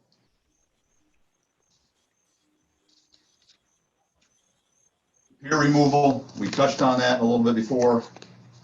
Once the south span is in, trains are on it. We get the north half of the bridge out. We've got to get the pier out. We show a barge mounted excavator here. Barge mounted cranes will work on it. We can access some of this work with our cranes on the platforms. We keep one channel open. No restrictions on the height because the bridge can go up and down at this point in time. Once the pier, the center pivot pier is out, you'll notice the channel widens considerably. But once the pivot pier is out, then we have to take both rest piers out. Look on the upper right-hand side. This shows removal of what would be rest pier on the west rest pier, pier 2. That work, a lot of that, it's out in front of the new bridge and underneath the new bridge. So it's a lot of water work. Some of that work will have to take place at night in brief windows when we can raise the bridge up. By and large, we should be able to get most of the work done in the daytime. But again, we'll occupy one side of the channel. The other channel will be open. The towers are basically complete at this point in time, but we're working on everything else on the north side of the bridge. The approaches, this shows the approach spans on the north side. In particular on the northwest side, behind the Maritime Center. Again, that steel, there's no way to get those girders back in behind the Maritime Center, so they've got to come in on barges. We picked off barges. Once the steel's in place, we talked about the precast deck sections. Those will also come in, most likely by water on a barge. We'll occupy that channel, keep the east channel open. We're going to do the same thing on the east side. You see some abutment construction there. Get the steel up, we get the precast planks up. And then the north lift span installation can take place. Once the approach spans are done, it takes roughly 9 months to a year after the south span is in. When the rest of the work gets done on the north side, we've got to come in and install the span on the north side of the bridge. And it's similar operation, but it's assembled off-site, in this case, hopefully at Manresa. And we'll play the animation. Comes through the Streffolino Bridge. We have to go underneath the new south span.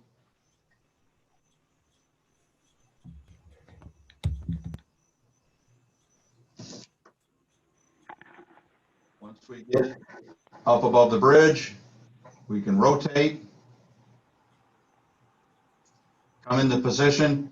And this bridge, you'll notice, we still have to raise it up, but we don't have to put it on a track system, because without the center pivot pier in place, our transportation barge now can go right underneath the existing span, and there's enough room between the two bridges that we can do all this while the traffic continues to run on the other side.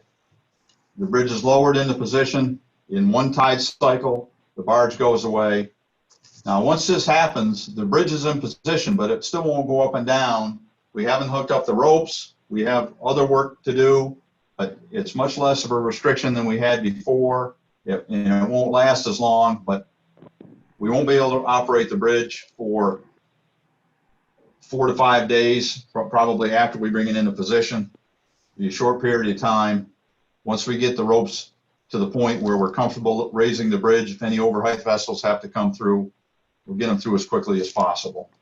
But you've got a full channel at this point in time. Once all that's done, we do have some fenders to install. Fender installation will take place. It's shown here. That's primarily underneath the existing bridges. Before we put the lift span in on the north side, we will try to get some fender in. Makes it easier to install with only one bridge in place. This is showing the fender installation. On the east side, the west channel would be open. If we switch over to work on the west side, the east channel will be open. This is showing completion of the fender system after both lift spans are in. This shows you a picture of the trestle. Once the trestles are gone, finishing up some fender, and I need to point out we are actually looking at a new fender system, which is slightly different than what we showed on the previous slides. Lauren, you want to chat about that for a minute? Sure. So in our permits from 2019, we were proposing freestanding fenders. with a width of 170 feet, marking the navigational channel. And now we're moving to pier-mounted fenders, so it's about 220 feet pier-to-pier. The federal navigation channel is still that 170 feet. And we did have a meeting earlier this year with commercial waterway users to make sure we, took in any concerns they might have with that proposed change, as well as discussing that with the Coast Guard.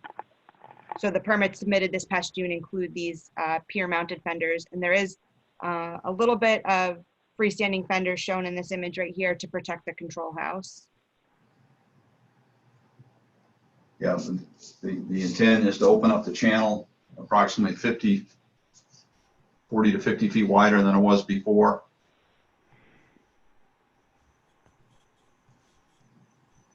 We also have to remove some sub-cables, both some temporary cables that we installed in order to do the project, and then there are existing cables underneath the river right now. That will take place in conjunction with some of the dredging, hopefully, but towards the tail end of the project, one of the last things we have to do is any final dredging around the center pivot pier, removal of sub-cables. This work, again, this has to take place in the winter months. It'll be probably the last winter season of the project. The channel is much wider at this point in time, so we shouldn't be much of an issue, but the only people that will be out there, very few people travel around here in December, January, but two-way traffic on one side of the river or the other, depending on where we're at. And here we show us coming over onto the east side, opening up the west channel, finishing up the last of our work. We do have sub-cables. Just want to point out on both the north and the south side, we have to come over to the south side and remove those cables as well.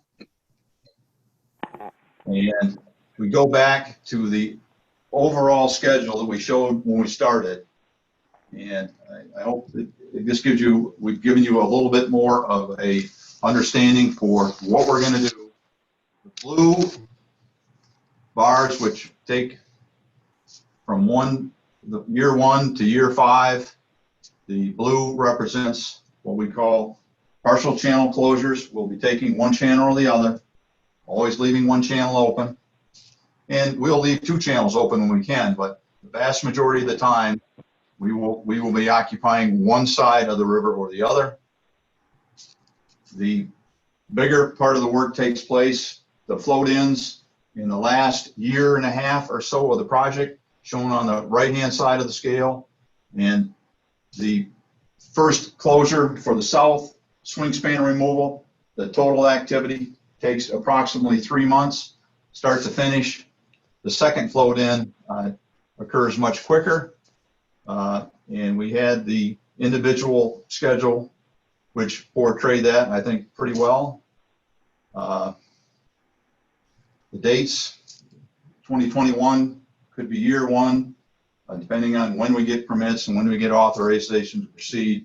It may or may not be May. It could be probably much more likely to be later in the year, or even in early 2022 before we start. But the project right now, and this was predicated on a 5.5-year schedule. The schedule's been shortened up a little bit, and it's looking more like roughly a 5-season project, 5-year duration. This was based on the 90 or 60% estimate.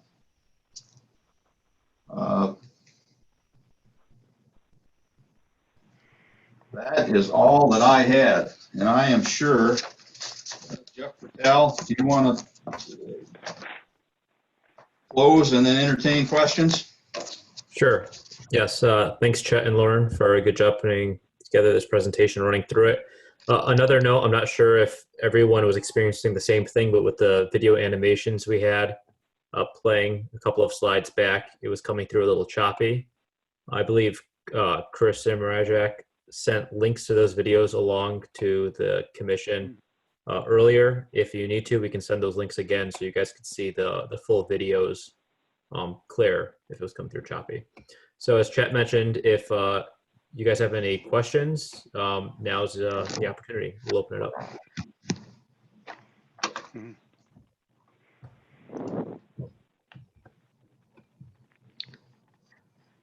Could I start, John, or is that This is impolite Jeff. before the Go ahead. commissioners? Right, well, Jeff, you have a few comments? Go on. Just a couple, and I know we'll get back to some more, but if we could talk a little bit about the the staging yard that Chairman Romano mentioned. And just to confirm, in your most recent application where you describe the bulkheads, you say that the value of those is to provide the city with opportunities for future water-dependent development.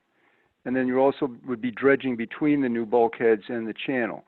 So can you just confirm then that those bulkheads are not needed for the bridge construction work, as seems to be indicated in the application, but they're for another proposed beneficial benefits of the project? And then also on the marine staging yard, which we didn't realize before, in the new application, you talk about docking the two boats, the two passenger boats, the Maritime Aquarium boat and the Seaport boat, at those property, at the marine staging yard properties when they're not picking up and discharging passengers. So that was something new that we hadn't seen before we looked at the application. And then also with respect, and I'll stop after this one question, but were you able to finish, or did you conduct the risk assessment that we talked about for the operation of the boats between the two bridges? And then I have some others, but I'll hold off on those for now. Yeah. In regards to the risk assessment, that's something that we're targeting for about 3 to 4 weeks to be complete on our end. I'll turn it over to the rest of my team to start addressing a couple of your other questions.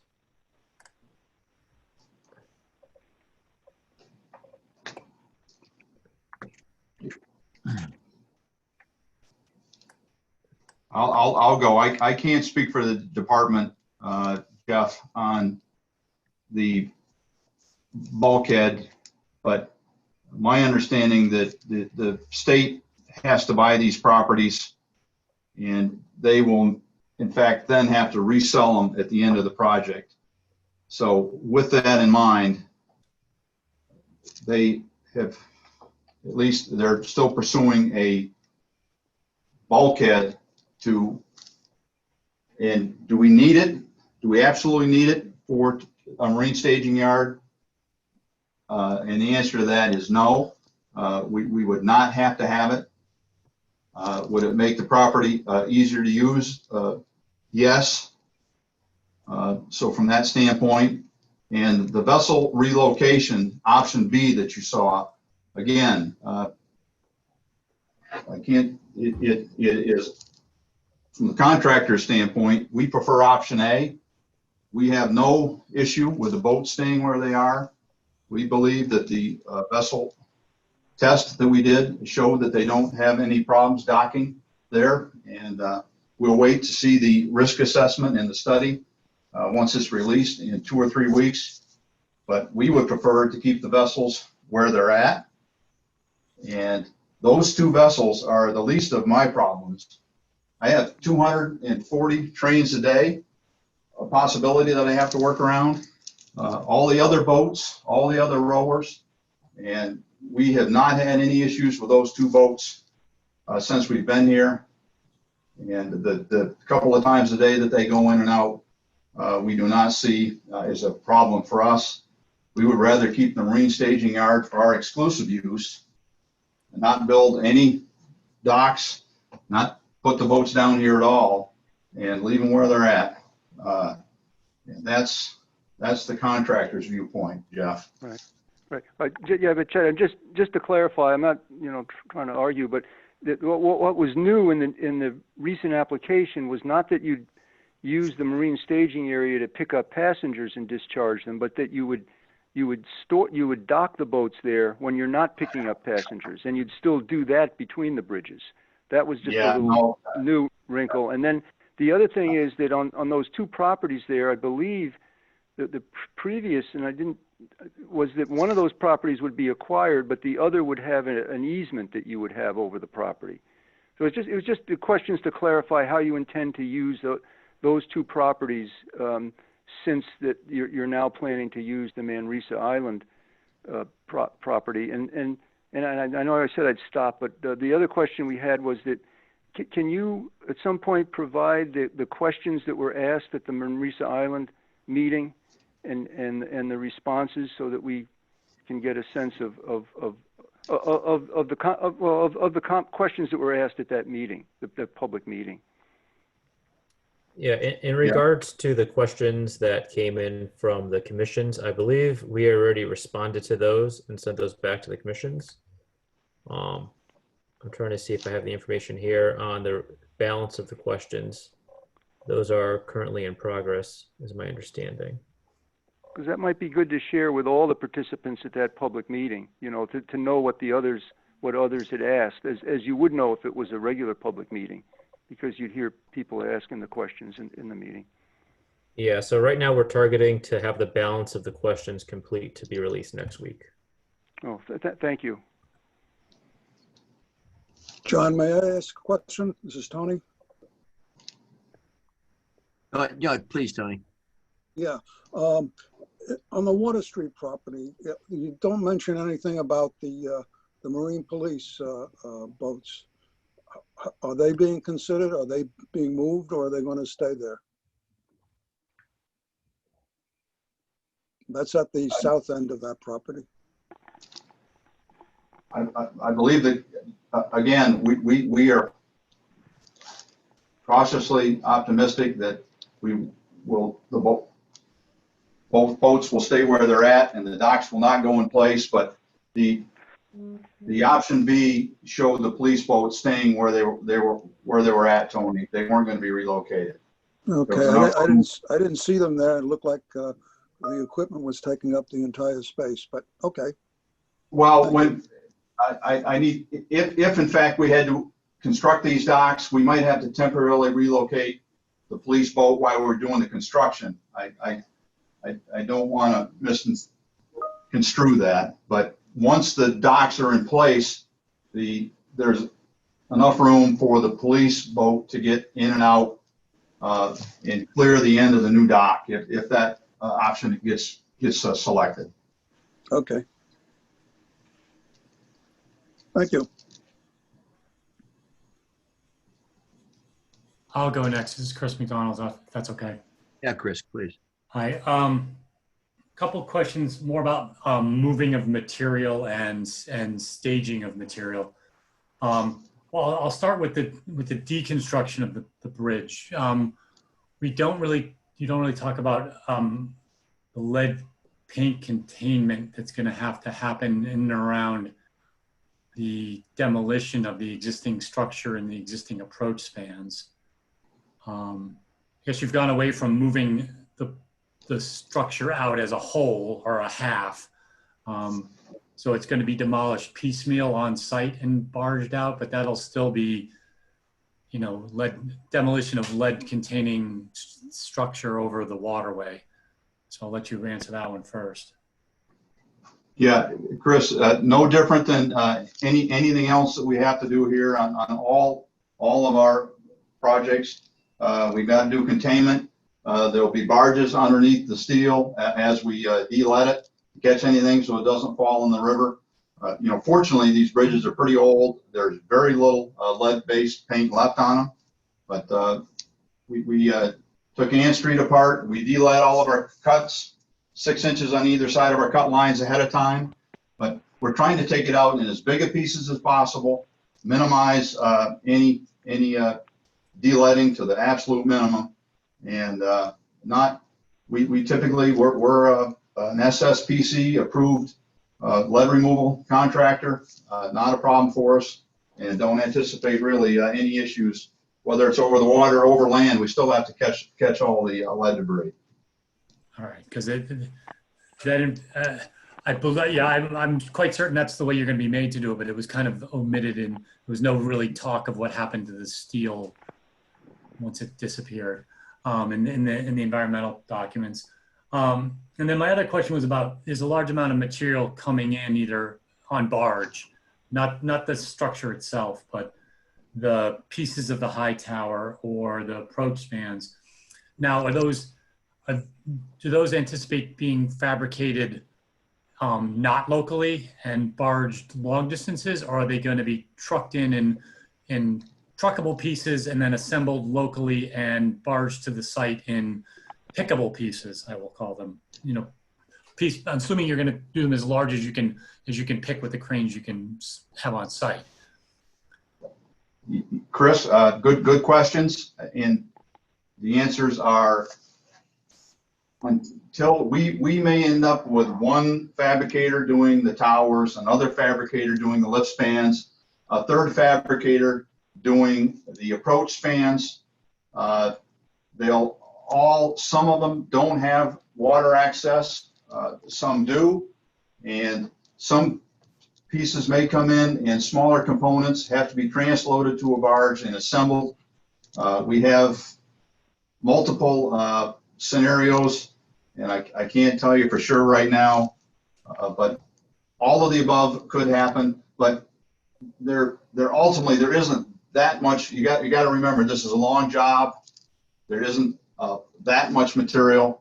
There's not going to be an overly large increase in the amount of river traffic here. And the vast majority, any of the components that they can truck, they'll bring in here, and we'll probably have to load on the barge either here in our yard, or we could go out to Manresa and put it on. If the lift span, we could potentially get all of the steel from a fabricator shipped on a barge. They come in on ocean-going barges, and we just have to transload it to our smaller barges. So stay tuned for who actually we end up picking as fabricators. And the machinery components are all too large to ship on trucks. So more than likely, at least the shivs will have to come in by water. It's very difficult due to the constraints on the East Norwalk side, and certainly in South Norwalk. You guys know, bringing any big steel, long girders or overheight girders into this town is going to be extremely difficult.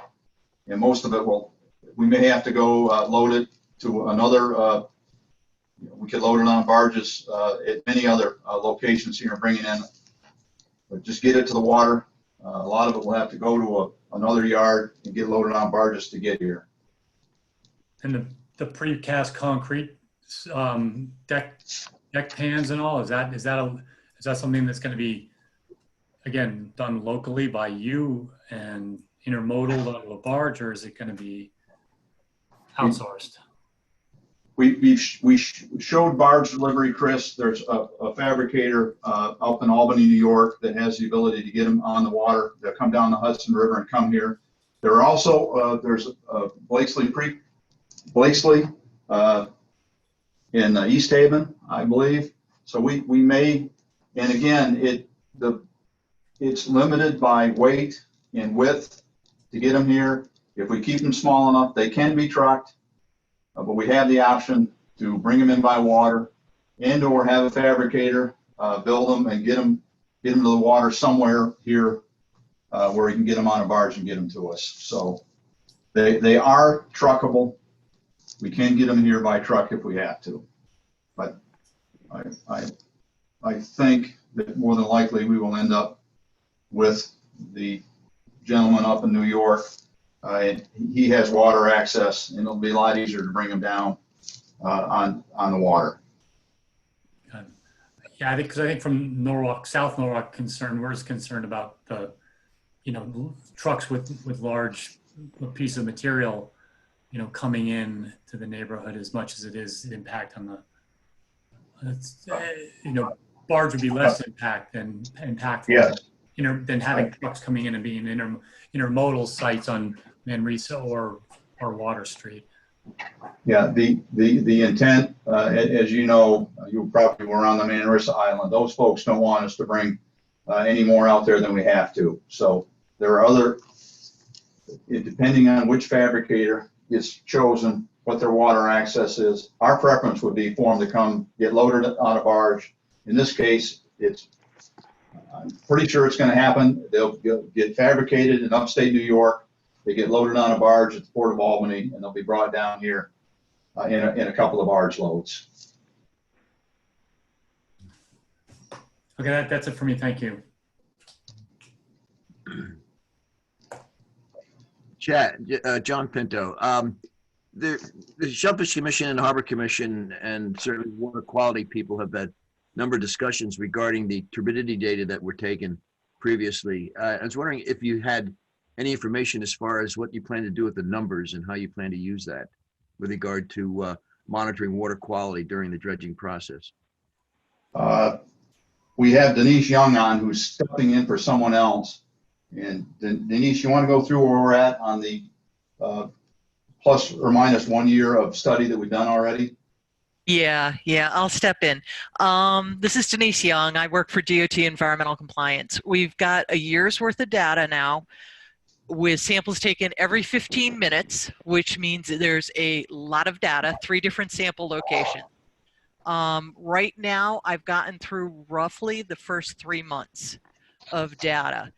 And just so you know, all I'm looking at is for right now as a first run, turbidity changes more than 5 NTUs in a 15-minute period. And there, between the 3 locations, there's 459 of them in about 2.5 months, 150 at the Walk Bridge. Half of the ones at the Walk Bridge are between 5 and 10 NTUs. The majority of them do not appear tied to a bridge opening. They do not appear tied to any in-water work that the contractor was doing with test piles or other geotech sampling, anything like that. So far, they're just changes in turbidity that are naturally occurring in the river. But I'm still going through the data.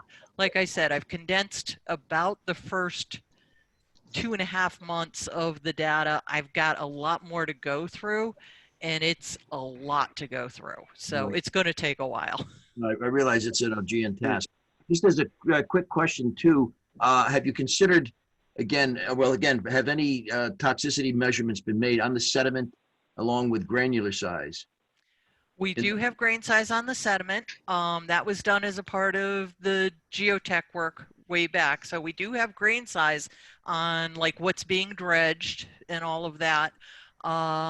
We did it as part of the environmental investigation to support the permit application, I believe. We've got the straightforward chemical data, so there is that information as well. So we have that information. We haven't done anything like aquatox testing or anything like that, no. John, could I interrupt just for a second, Pinto? Yeah, please, John. Yes. Yeah, well, I know Chris understands that the Shellfish Commission and the Harbor Commission have been analyzing the turbidity data as well that Chris provided to us previously, and we've had a water quality scientist running an analysis probably similar to what you're doing, and his findings are similar, that there's few fluctuations of significance, but he also factored into the equation rainfall, wind, and tide.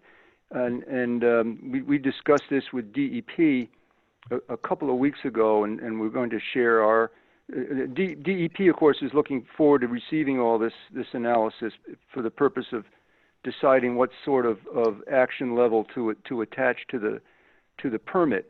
And a question that came up is, can we get the turbidity data for the period during which the dredging would be, the turbidity monitoring data for the period in which the dredging would be completed? So basically, you're looking for December and January data.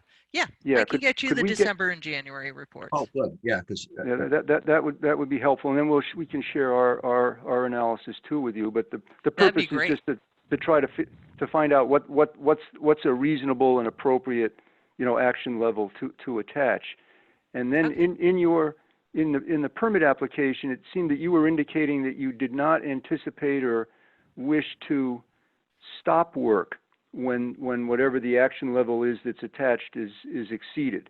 Is that the case, that you would continue work and then look for the cause of the increased turbidity, but you don't intend to stop work. Is that your?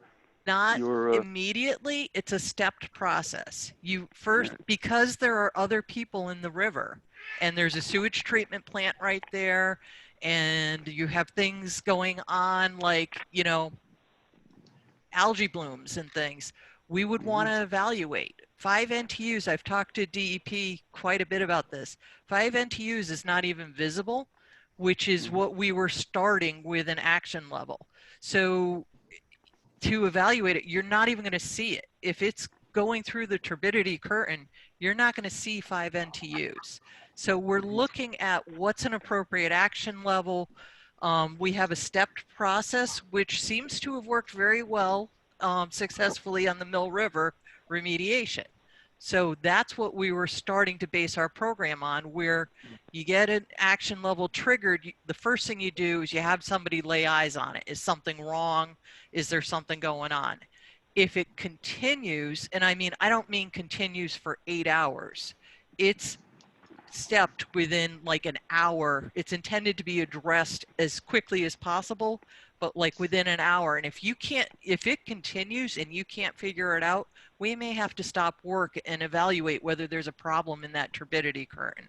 So it's not that we don't stop work. It's that we try to figure out what's going on first. Right, but it would still be up to the DEP to attach whatever those requirements are for stopping work or continuing. Those would have to be in accordance with whatever DEP puts in the permit. Yeah. Correct. We can make a recommended program, and it's up to DEP ultimately to write into the permit what is appropriate. Okay. Absolutely. So maybe we'll talk with Chris afterwards, but we can maybe get that additional data, and there may be some other information that you've collected that would be helpful to the Shellfish Commission and the Harbor Commission. But thank you. Yeah, we'd be happy. If you want the whole year's worth of data, you are more than welcome to it. That is not a problem. Now, we're just looking for the December and January data now. You sure? We got all the rest of them, and I think the scientist that we're working with, I think he had 10,000 data points. I think that maybe that's it's crazy. Less than what it's a crazy amount of data. So what I'll do is I will get them to Chris, and I will have Chris get them to you, because he's been the point of contact between all of us, and that way the data, everything flows the same way. Right. Thank you so much. Thank you. No problem. And just as a clarification, you have toxicity measurements, for example, metals, or PCBs, et cetera? We have sampling data for that, correct, right, in the sediments. Wouldn't the quality of that material determine, for example, the even a 5 nephelometric unit change could be problematic if you have a hot area? It's hard to say, because when we go out and do the environmental sampling, we're not doing it on a tight grid. We're going out there for construction purposes to get an idea of what's in the sediment. So we have a general idea what's out there, but that hit may be, 1 bucket, and it's already in the barge. It's the when you have the widespread all of the samples say came up hot for lead, then we'd be worrying with that, everything focused on that. And that's just, we had minimal hits on the heavy metals. I don't remember seeing anything horrid. I'd have to double check the data though, because it's been a couple of years, quite honestly, since we sampled. So the plume that you might be seeing is mostly perhaps algae and maybe just a non-toxic sediment that we're talking about.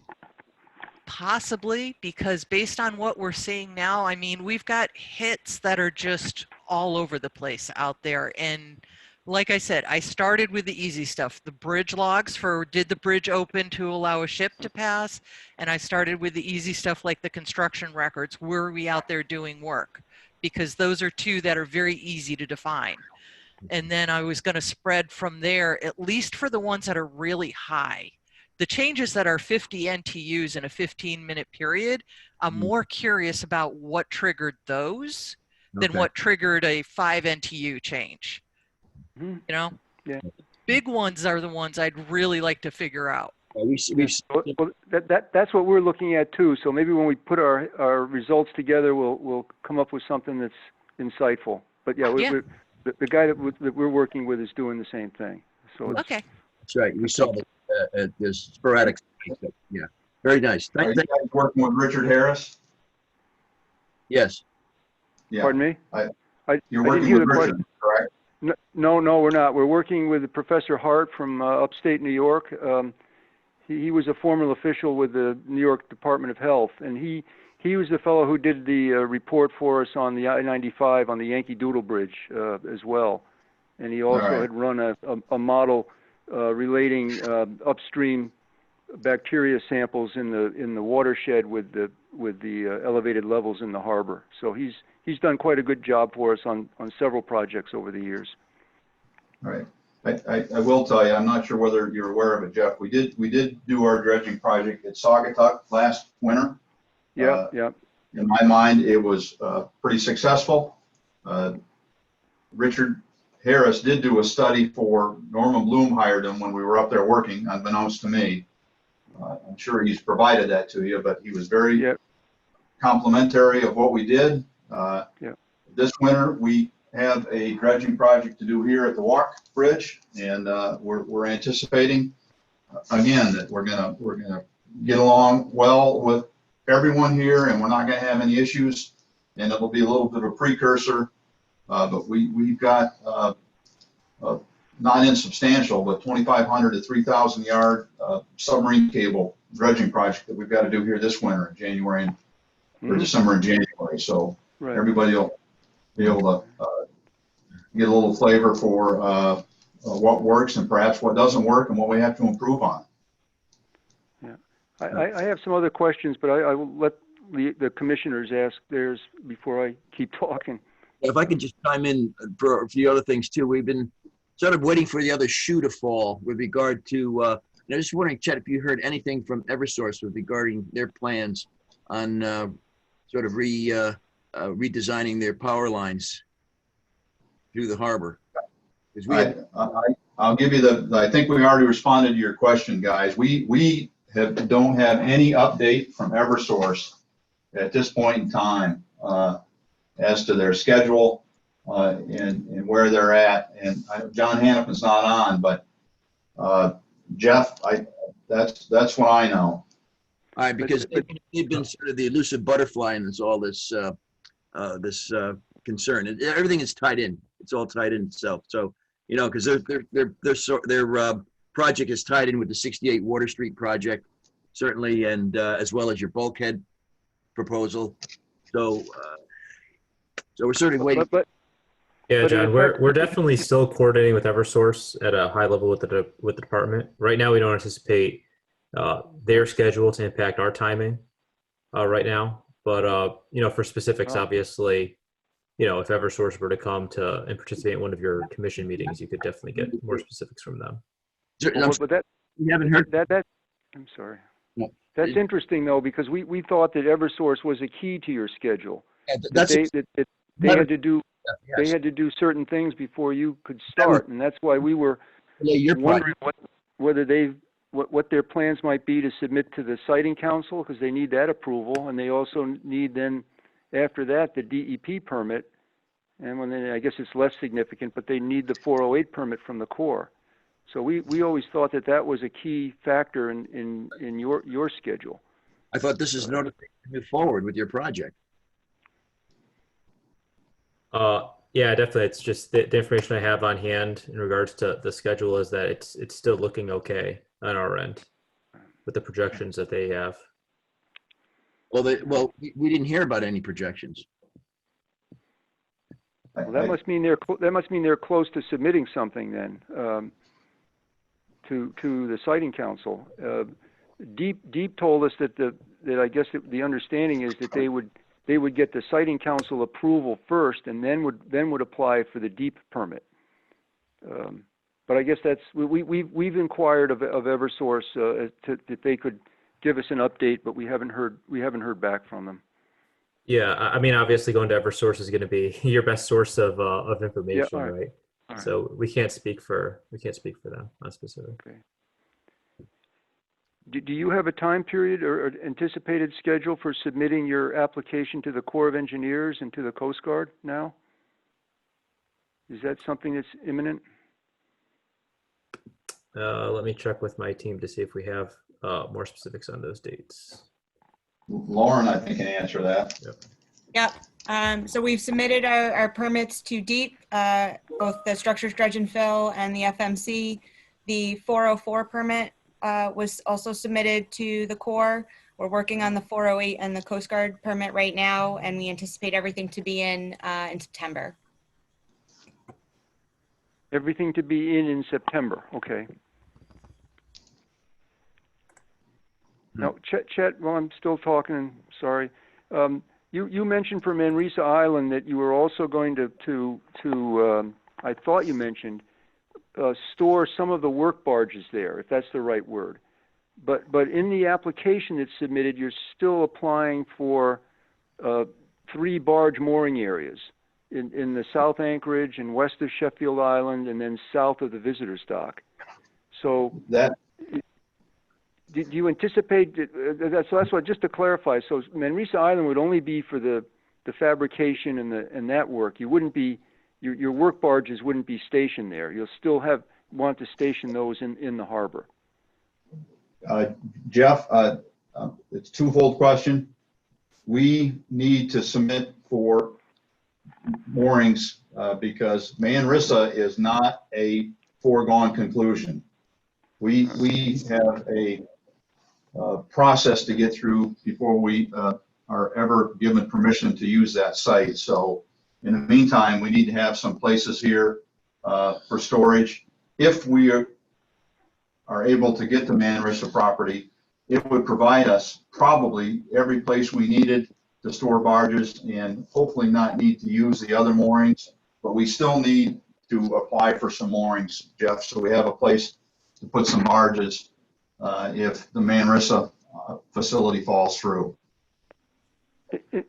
And then if that happens, you'd have to go back to the South Water Street area as the staging yard then.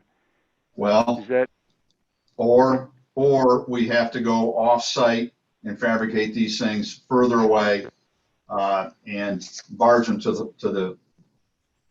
So we are looking at other facilities further and further away from Norwalk, as far away as Alabama, as a matter of fact, to build this span up on the Tennessee River at one of our fabricators' yard and truck the entire span here. So we're exploring other options in the public meeting at Manresa. We were asked to do so, and we are doing that.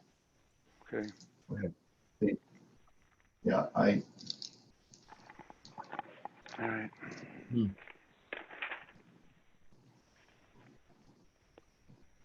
Anybody? Chet, going back to what we talked about maybe 3 years ago, when you're working on the barges, can people remain in the apartment building? When you're working on the bridge, I'm sorry, not the barges. When the cranes are in operation and you're putting in the towers and the cranes are swinging, will people still be able to reside in the apartment building? Yes. The only time where that might not apply is when we're taking down the high tower itself. There might be a weekend, Jeff, where it's prudent to ask. We would provide a nice vacation for the row of apartments. We have some big heavy picks to make with a crane right over top of the end of the ironworks. And I think everyone would be more comfortable if, but it's a couple of weekends is what we're talking about. The rest of the time they can stay right where they're at. It's not a problem. The IMAX won't be there. The Maritime Center won't be an issue, but there are a couple of very difficult picks to make to get High Tower 529 down, where it would be the wise thing to do would be to ask people to take a vacation. Okay.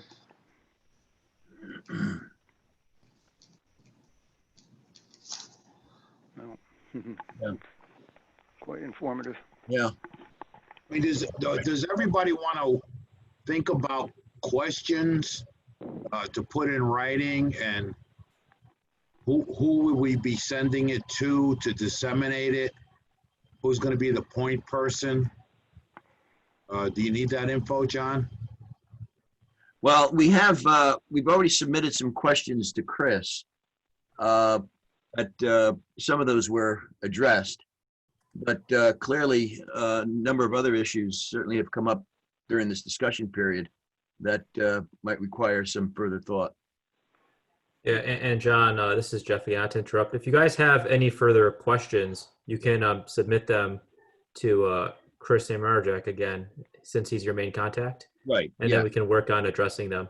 Yeah, that's I know we are kind of pushing up against the 7:30 hard stop, is I think what we had established.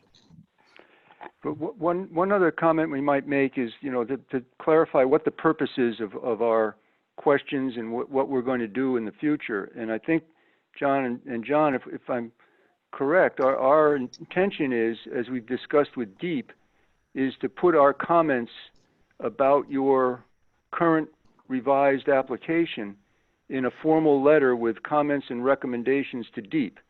And Mr. Grzywinski said that he would review those comments and consider them before any decision was made to issue the public notice on your project. So that's what we're working towards, and he's aware that we're going to, well, we have discussed this with you tonight, and I think within maybe by the next commission meeting, we'd have a formal letter ready to send to Mr. Grzywinski, which he's expecting.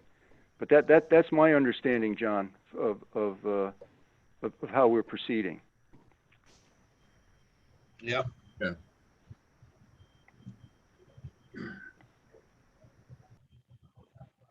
Any other comments or questions for? Very good. DOT. Just one quick one from Shellfish, John. Yes, please.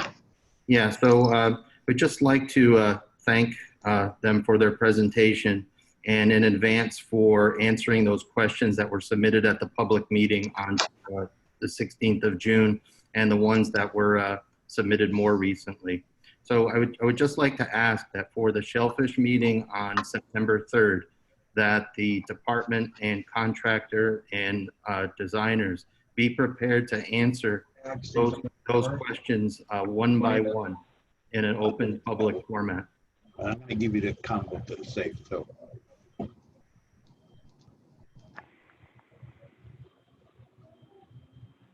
No, Steve has the floor, John.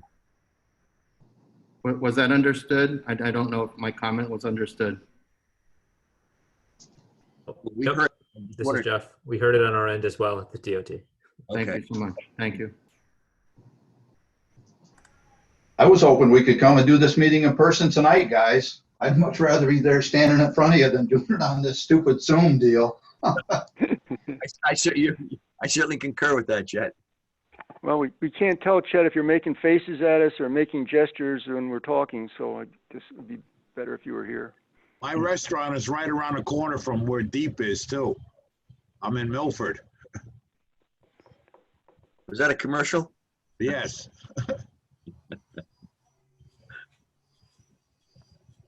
Well, we have. Thank you. Thank you very much. DOT. Not, we can certainly adjourn that portion of our meeting.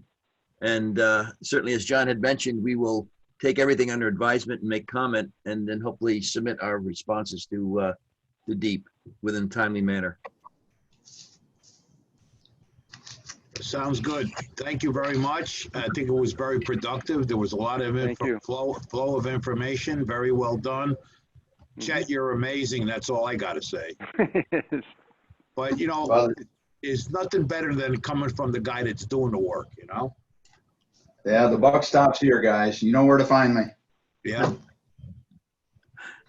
So, all right. So we'll thank you very much, and we'll continue on with our meeting and look for the Shellfish Commission report.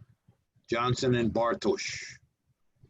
Thank you, Mr. Chairman. I just think in the interest of time, we won't have much of a report other than that we will be meeting on September 3rd. Again, it'll be another virtual meeting and to further the Shellfish Commission's response to DEEP from the department's application. But other than that, eat Norwalk shellfish, and all the best to our harbor and shellfish brethren on the Gulf Coast. I'm assuming, Brian, you're still on the call, Brian Baker. Is there any indication from within the city, the realm of this, in the realm of the city, that given a large enough room that they'll start having some up close and personal meetings? I haven't heard anything, John, about actual commission meetings. I know City Hall is looking at opening by appointment only September 8th.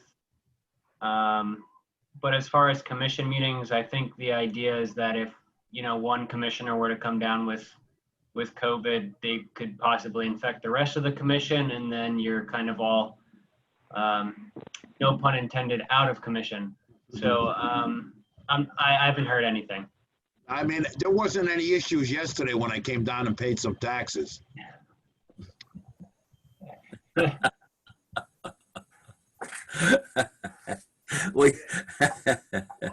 Okay.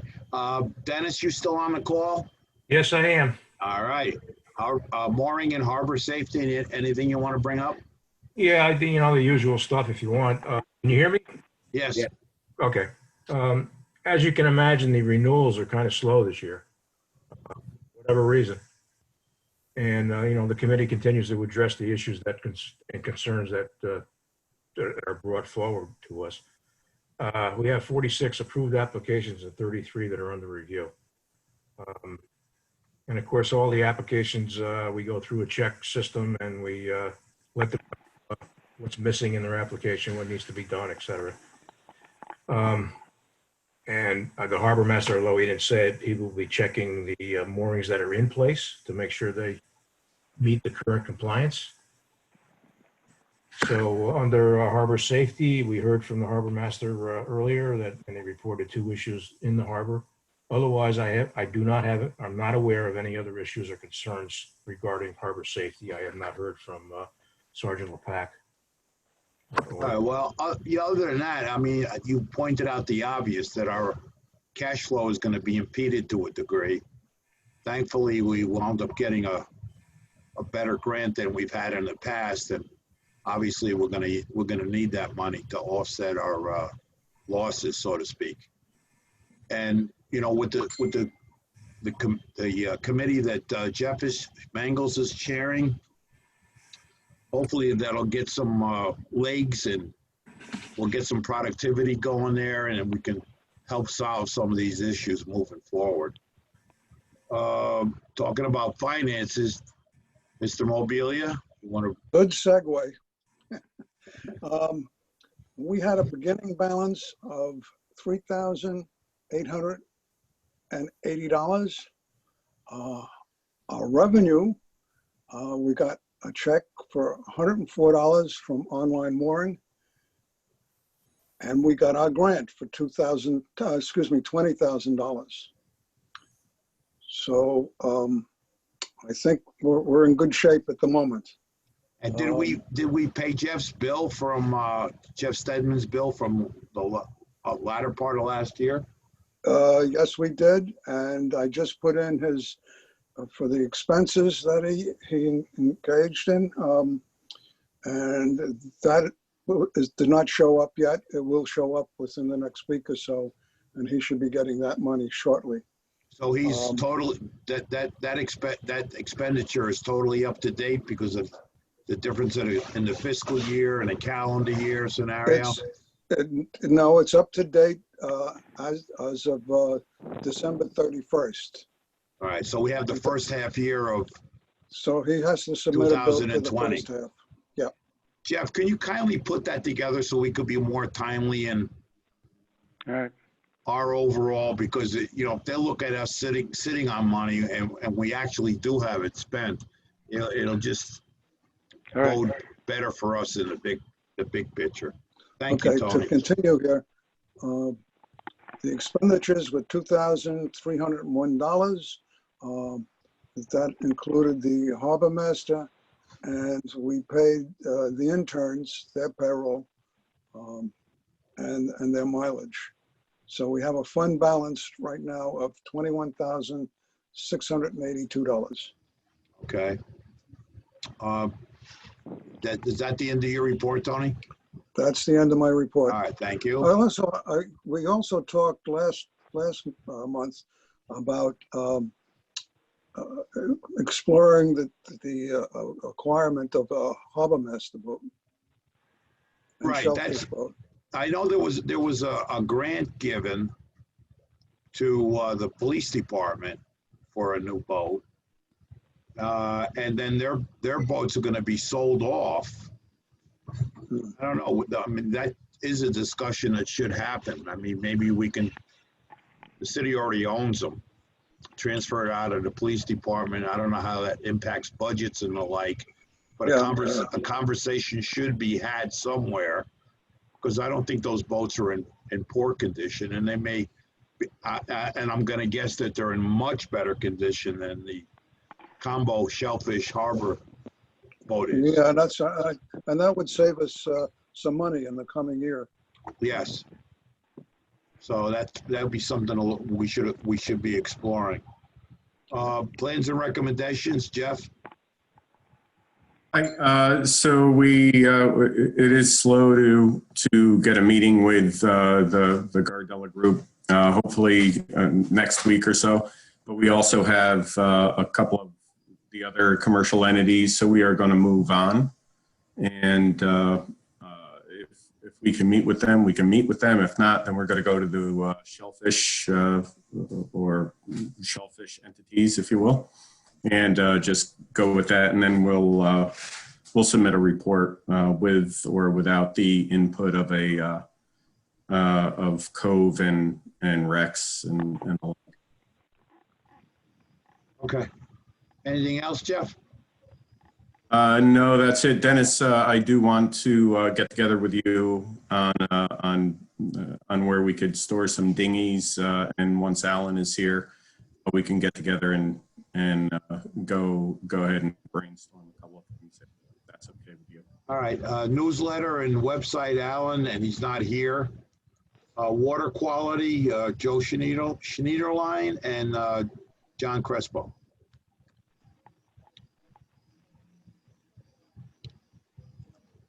Joe, put your mic on.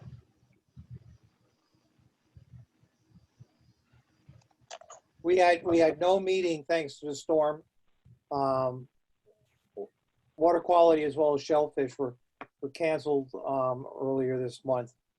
So we're meeting again, so I have nothing new to report. Okay, thank you. Yep. All right, is there any other public comment forthcoming? If not, we'll go right to the minutes. Any changes or additions or corrections to the minutes?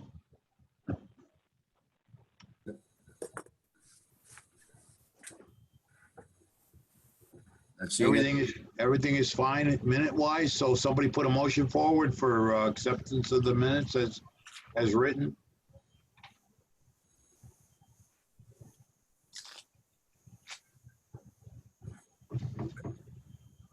Who's gonna make the motion? Matt? Yeah, I had actually had a couple of minor corrections. So with those, I'll make a motion to accept those. All right, so as corrected. Is that Yeah, what you're saying? we made some changes, some minor changes, and All right, then so I you- submitted them. It's already All done. right, so you're making a motion to accept the minutes as corrected. Yes. Is there a correct. second, please? Second. Yeah, I'll second it. It's Tony. Any objections? Well, it seems like it's a unanimous. Yes. So I'd look for a motion to adjourn. But John, let me make one suggestion too. Will the motions for the application review be incorporated into the minutes?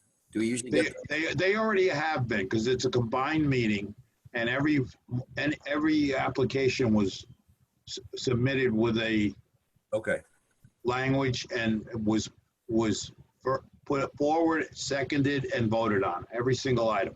All right. Okay, except number 6, the state. That's been taken under advisement. Okay, so I need a motion to adjourn. Make a motion to adjourn. All in favor? Everybody? Everybody. Hey, guys, nice meeting. Went well. I think we learned a lot and